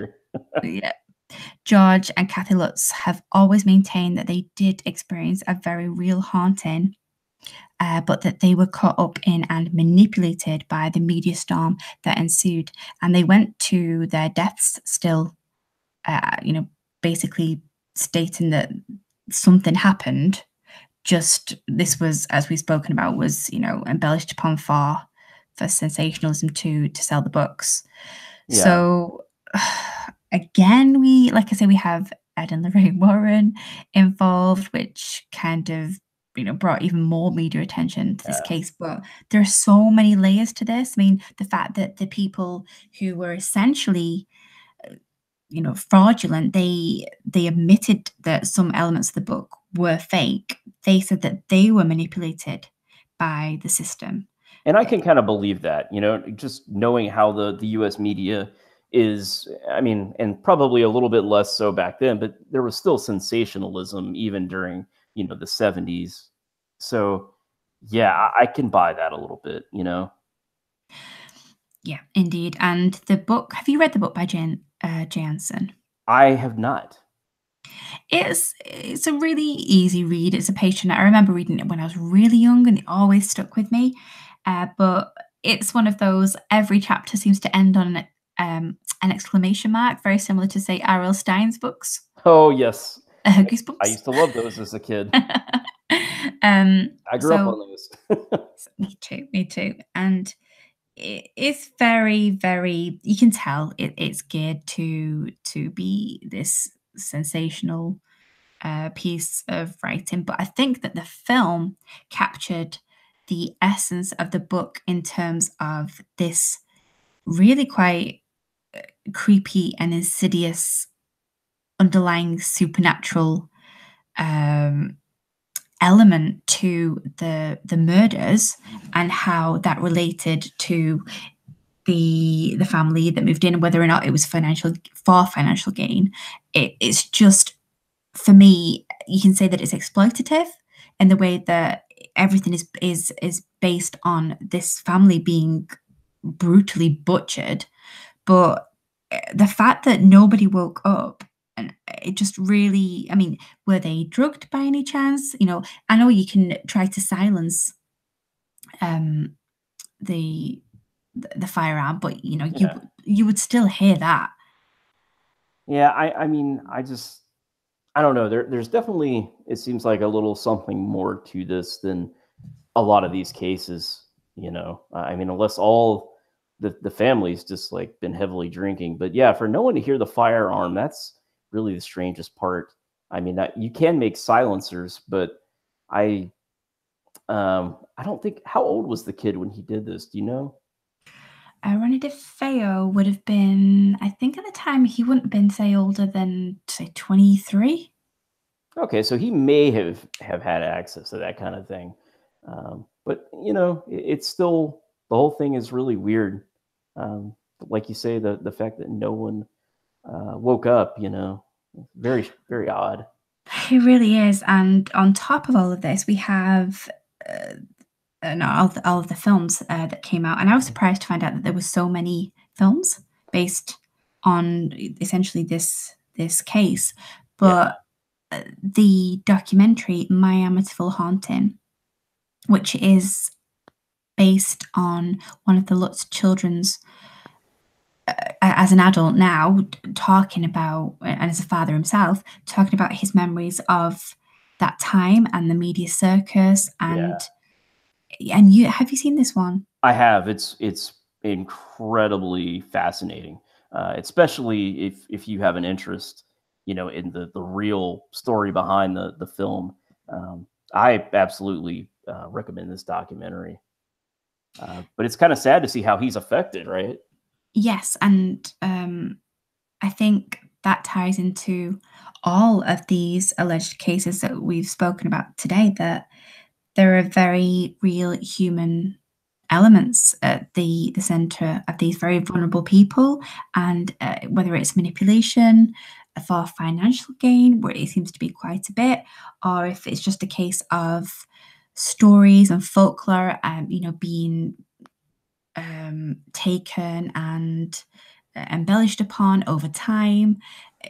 All of these stories come back to very, very human elements.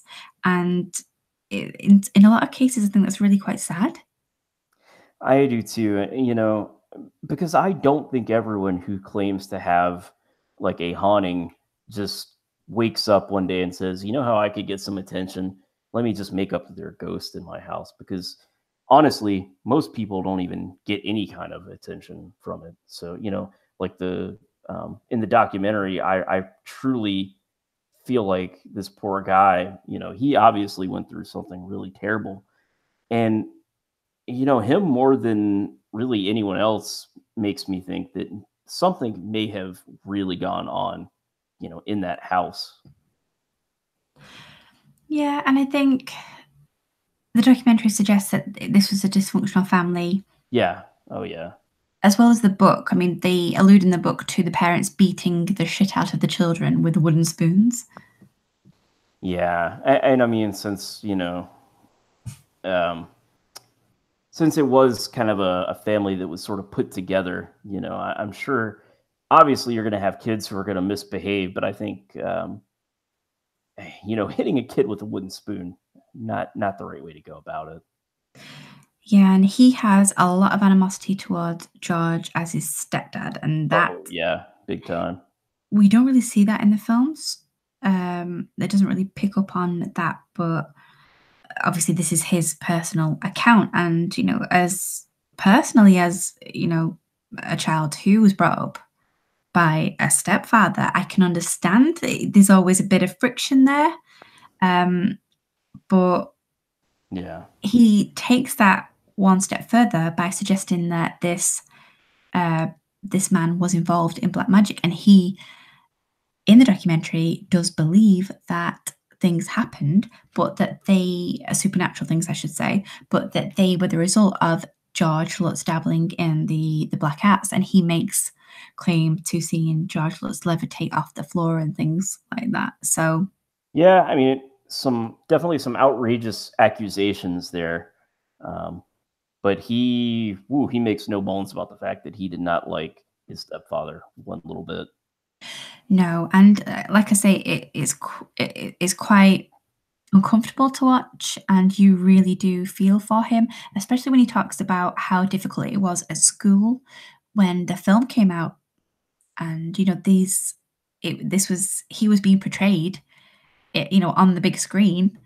And it's just, imagine having to go through that as a young child in the playground after you've already had this media storm after fleeing the home that you moved into, a month earlier as a child. It just must have been a really, really strange time. And you can see why that's had a real effect on him. He's very aggressive in the documentary. Yeah, yeah, he is. He doesn't strike me as a very happy person. But and a lot of that is probably because of his upbringing. But um, if he did really see these things, my God, I mean, can you imagine? That would scare you for life. Exactly. And on the flip side of that, obviously, whatever was going on in terms of those family dynamics, that was enough to, and the media circus alone was enough to scar him, I think. Yeah, and I mean, when you're a little kid like that, who wouldn't be scared by all that stuff going on? You don't understand. Exactly. And we don't even know what he was told. He could have been told by his parents, you have to say this, because obviously that's the media were accusing him of faking their accounts. So Right. he could have had that drummed into him to say, oh, yeah, this is true. And over the years, he's believed that. It could be a whole, you know, different, so many different things. But Yeah. I think out of all of the cases that we've spoken about tonight, it would be this one with the actual murder that most intrigues me. Gosh, yeah, it's frightening stuff. I mean, I'm intrigued by this, but I'm also very intrigued by really anything to do with the subject of exorcism. Um, but at the same time, the entity which we've talked about in great detail intrigues me a lot. So I don't know, like all this stuff is so fascinating to me. Hauntings in general, and the fact that it does involve religion and belief and science. There are many aspects and layers to it all. So I think all of these are really interesting. It's hard for me to just pick one, to be honest with you, Becky. But yeah, I mean, I think. the fact of the matter is, you know, how do you prove that this is real? You know, we could, because we don't have really concrete proof. We just have kind of little things every now and again, like a photograph, or we have a lot of witness accounts. But at the end of the day, there's still not that concrete proof, and maybe science just hasn't been able to prove it yet, and maybe they will in the future. But I mean, until then, I hope Hollywood keeps making these movies, whether they're based on true events or not. You know. Oh, absolutely. And these films, this subject matter will always intrigue me, and I always gravitate towards this, whether it be the absolute explosion of the paranormal or ghost investigation television programs. It's such a, I think, a fascinating subject that really does attract a huge audience, even if people I know aren't necessarily into, say, horror, or they're not uh, religious people as such. So many people I know will watch these shows. Oh yeah, I mean, I have definitely um, met many people who watch this stuff, myself included. You know, ghost hunters. That's, I think, what the show I saw first anyway, that kind of got me into it. It was a show on Sci-Fi Channel that was, I think it started in the maybe mid '90s, and there were certain hauntings where I was like, this might actually be true. But then as the show went on, it kind of got more and more fake. I felt like, like every episode there'd be like a sound, like a knock or something, like, and he'd be like, "What was that noise?" And then they play the scary music and go to a commercial. I'm curious, over in the UK, like, what are some of the shows that you've enjoyed based on supposed real hauntings? Well, to be honest, the majority that I watch would probably be American shows, but the main one here would be Most Haunted, and that has several seasons. I'm looking at the box sets now, and I think we have them up to season 9. So it's very similar, Yeah, they go to a specific location, we get a bit of history, we have, a psychic that attends, and then we have the investigation. And for me, it's just never properly documented. It's always a sound, somewhere off camera. And so, yeah, yeah. very, very similar, but Most Haunted would be really popular here. Yeah, I have seen that one as well. They brought that one over. Sometimes, I will find like the EVPs that they find kind of interesting, where you supposedly have someone saying something, and I know those have been kind of debunked as well, but sometimes you do get one and you're like, "Ooh, that was really clear," you know. Yeah, So yeah, I do enjoy the subject of EVP, and there are some great podcast episodes on that. I think Astonishing Legends just released one very recently, and also the podcast Unexplained is looking at the moment at several different um, cases, if you will, that concern contact with the dead via different electronic devices. Oh, wow, that's definitely one to listen to. I find kind of like near death experience also to be interesting, just to go off subject a little bit, because the stories, some of it has been debunked, but science has not totally like debunked this stuff. And what I find so fascinating about near death experience is that it seems like most people have very similar stories, even if they're like different faiths, for example, like whatever kind of deity the person kind of prays to, they seem to kind of get that experience. Um, but yeah, all this kind of stuff is really really cool. It really is. And I would be very happy to explore any of these films or any other suggestions, or even any topics in terms of the paranormal or the occult. If anybody would be interested in that, then please just leave us some feedback. Absolutely, we would love to hear your ghost stories, or stories of hauntings that you have, anything like that. Oh, yes, that'd be great. Yeah, so definitely get in contact with us, and you'll You'll hear further information at the end, but also we got to plug the Facebook group. So please check us out on Facebook as well, and or Twitter. We're also on Twitter. We are indeed. And also, if you have time, we would really appreciate if you could possibly leave in an iTunes review.